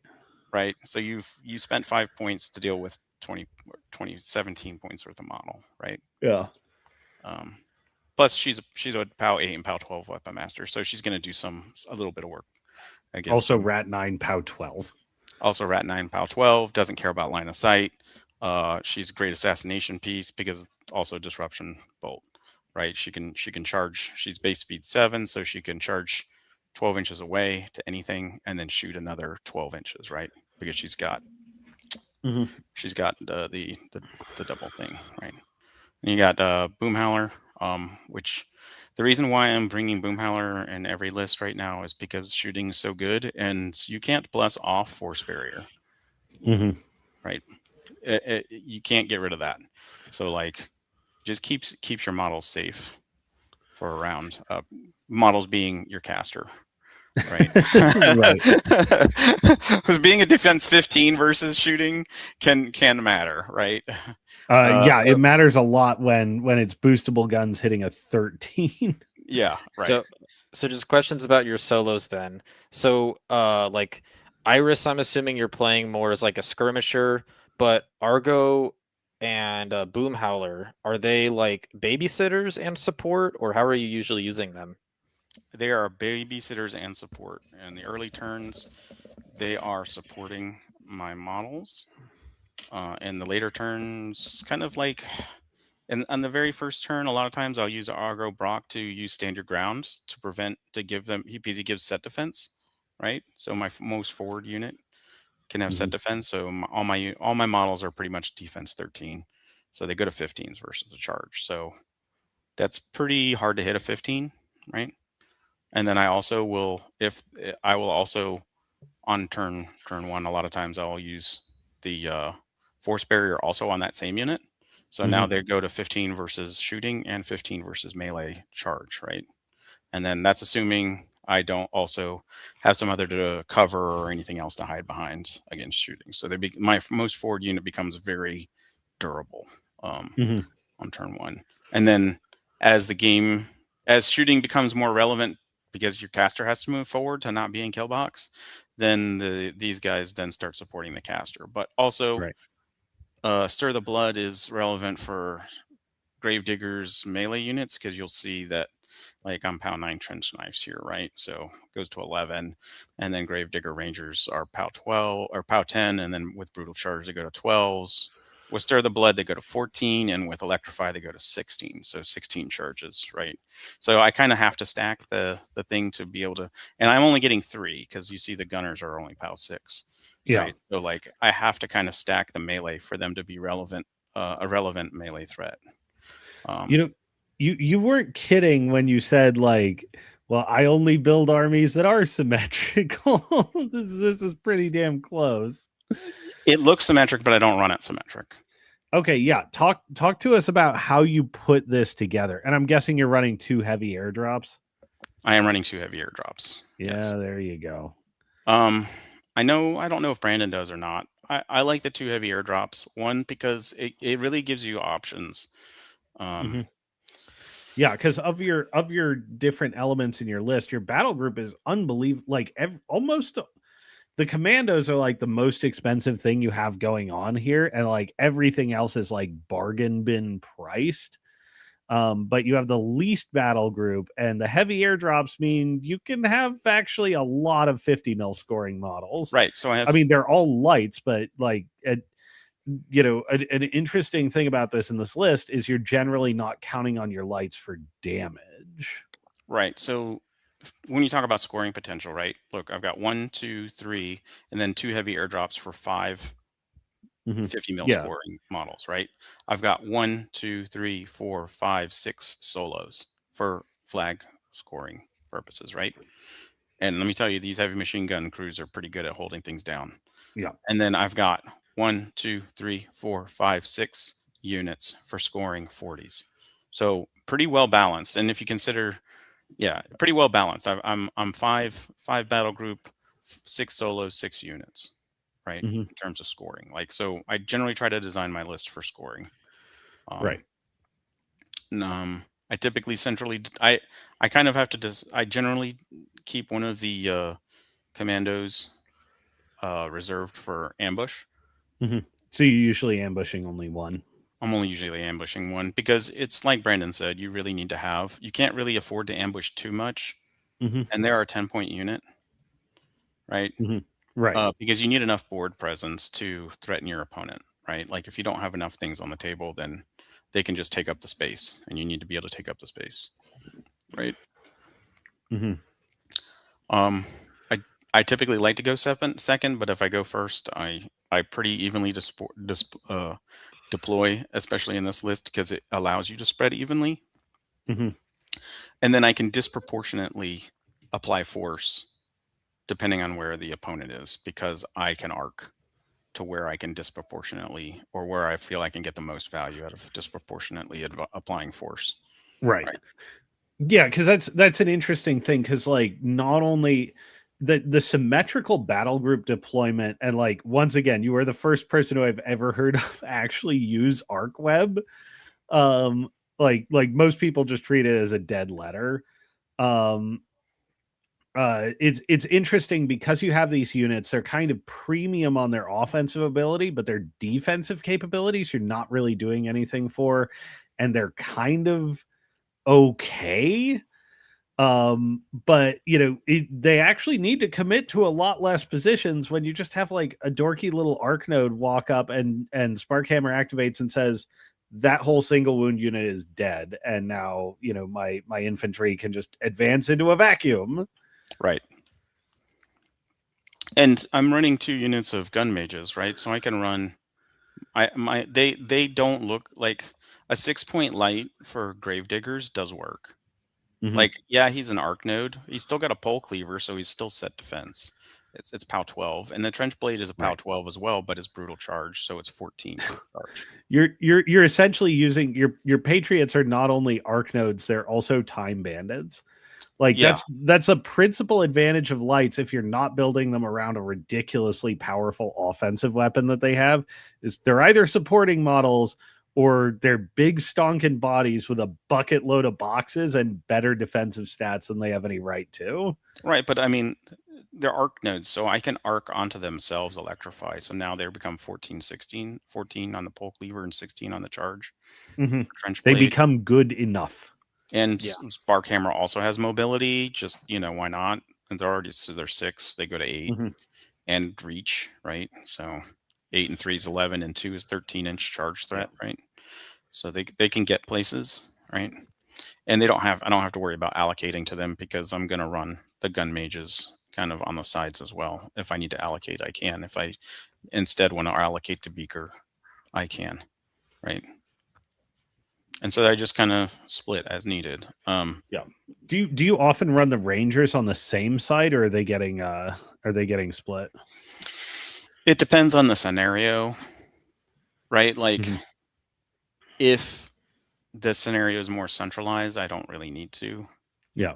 I think if you were looking at something like, what's interesting, we talked about it a little bit earlier, is fault line. In that you almost have 2 strategies that you can pursue with fault line. Like, one is like, my Rangers just sit on my close 40s and I have an arc node over there, and like I'll just count on my opponent kind of not attacking it. And or you can take like both Ranger units and all 3 machine guns and an arc node, and then like have Argo Brock kind of sitting that way and saying like, we're coming at your distant 40s, you're gonna give me those. I mean, I did play fault line last with this list, and I did run pretty much at the distant 40. And I think my opponent wasn't expecting that I was going to be able to get to the distant 40, but like if you do the math, like you can kind of get there with a turn of running, and then the closer of the distant 40s you can get to kind of with a turn of running, and then a walk, as it were. But at least but if you really want to offend against the whole objective set, you essentially have to run in danger or threaten like, here comes a lot of guns, I hope your defenders are prepared for this.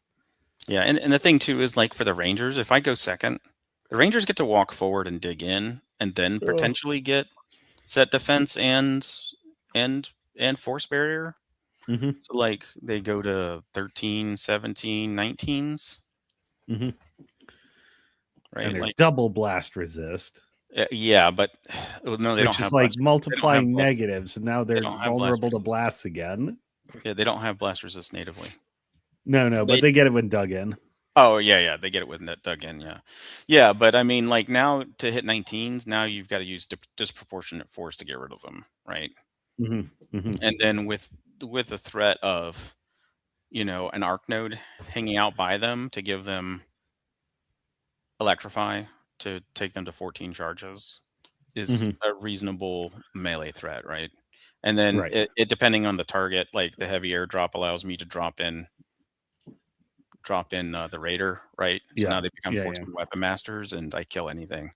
And it's straight up flank, so their mat 5 goes to mat 7. Right. And do you ever drop skirmishers? Is a weird question. Have you found a use for in this? The words of I've seen people drop them, but in the words of Cosma, sometimes the threat of not dropping your things is more dangerous to your opponent than actually dropping them, right? That's fair enough. Right, like because I can drop a skirmisher and remove something, like if I don't have to, I don't, right? But if they give me the opportunity, I will, right? Like Mhm. the problem is like, yeah, these guys might be a 19 to remove and at range, but you better do something about them because they are not, they are something to be concerned about. Mhm. Right, they're just not a derpy unit. They're a 7-point unit, so they're mid cost, right? And I have to effectively pay 5 more points, right, with a heavy airdrop to make them a 12-point unit. So for 12 points, you should reasonably expect that you can remove a heavy, right? Mhm. But then they also, if they remove that threat, then they can reasonably score, right? Right.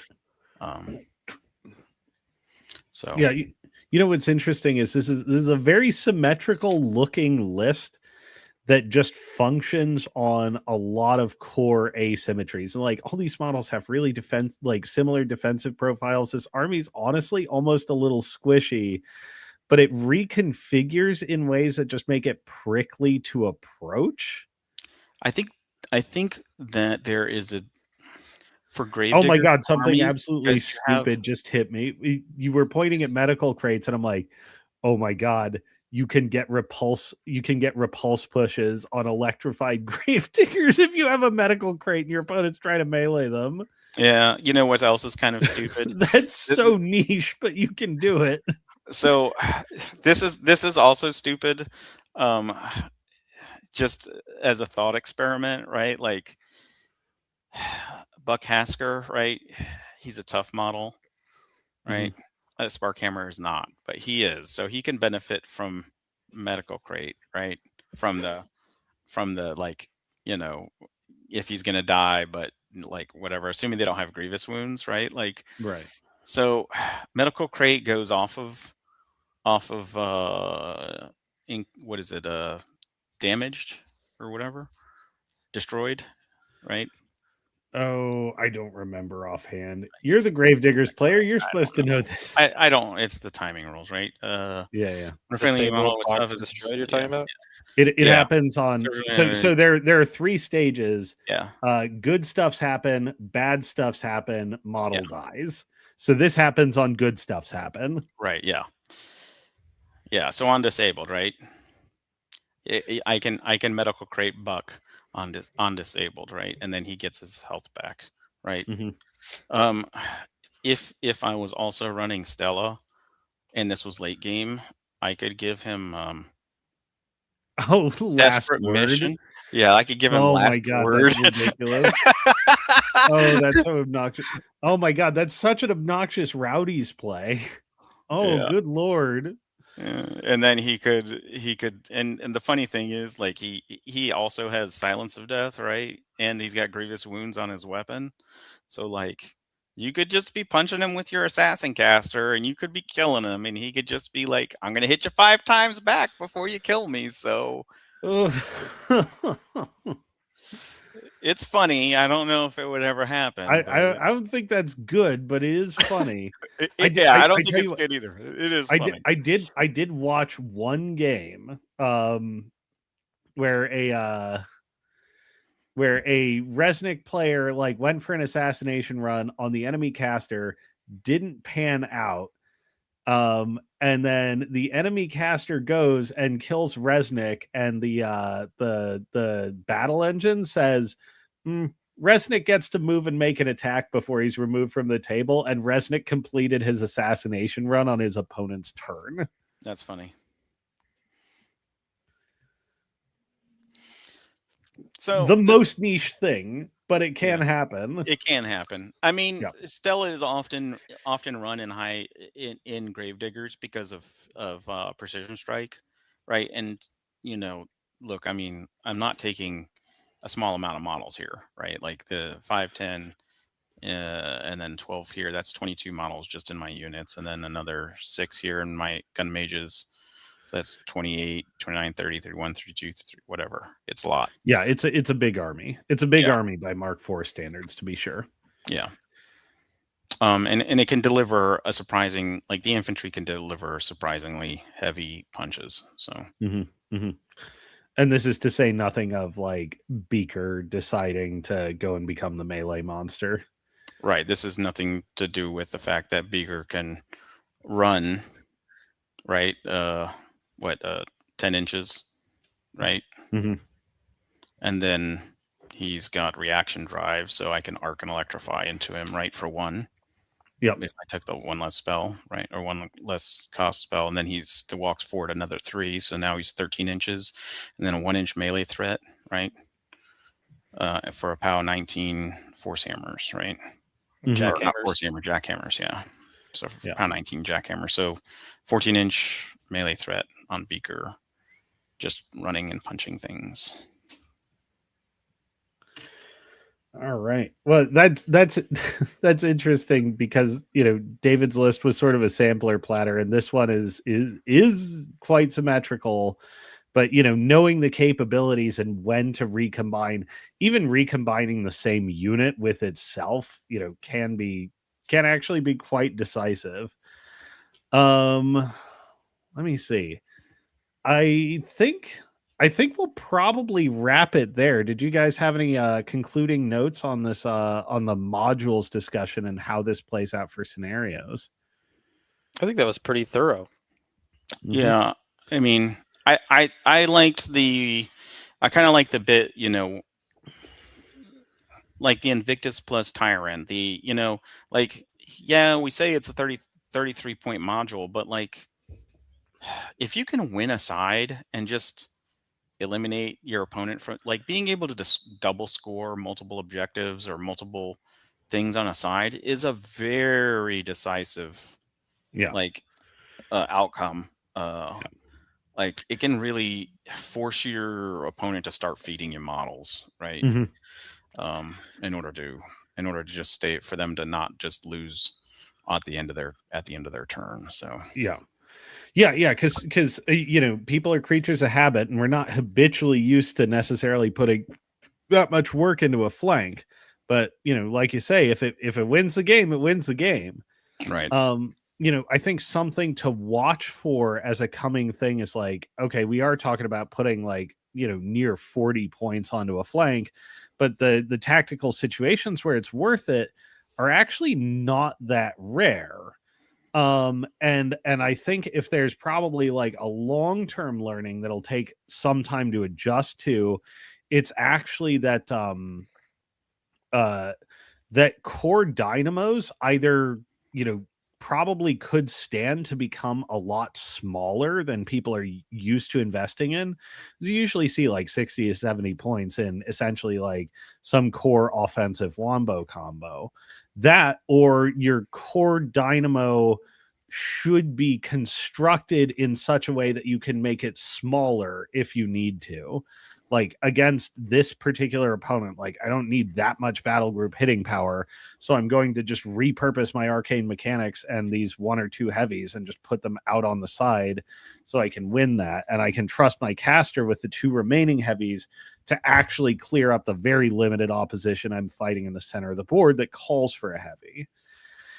So I think, one, and I think some of it is early metagame too, that armies are a little more elite right now as people are discovering new combos and stuff. But I think people may want to look at reducing their spend on explicitly core dynamo pieces and find modular reconfigurable elements that play well in a variety of roles. And then 2, get used to thinking differently about your existing pieces and be prepared to, take apart that precious core dynamo and put together the army in a whole new way. Yeah. Mike Mooney. Yep. That is 100% a thing you can do.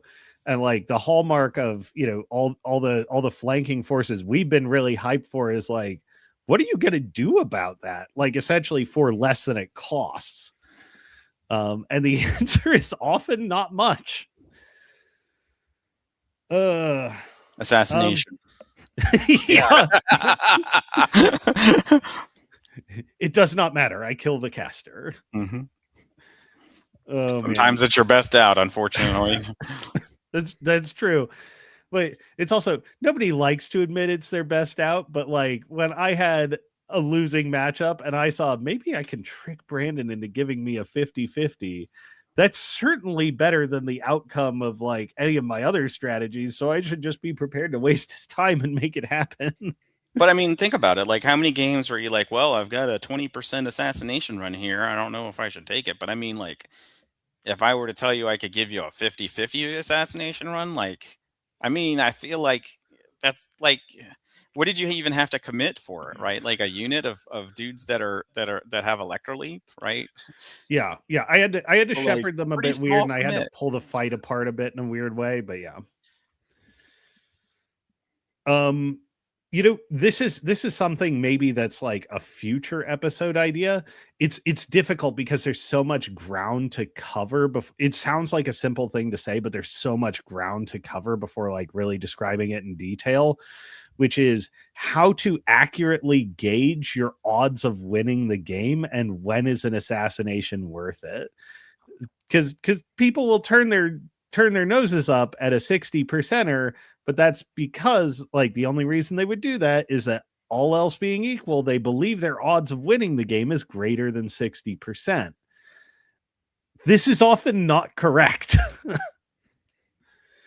So it's this massive synthetic topic that I think would be interesting to talk about to talk about one day, but I feel like there's so many intervening topics. That's right. We'll do that Ask one right after we. Mathination. Yeah, we'll do that one after we do the math-isode. That way we have some sort of probability conversation, Yeah. to ride off of, right? The mathisode is necessary work and also a meme. So maybe we'll never get to the Ask Mathination episode. It's theoretical. Theoretical. I'm a theoretical Ask Mathinationist. That's probably not right. All right, Keith, take us away. Let's get out of this silly place.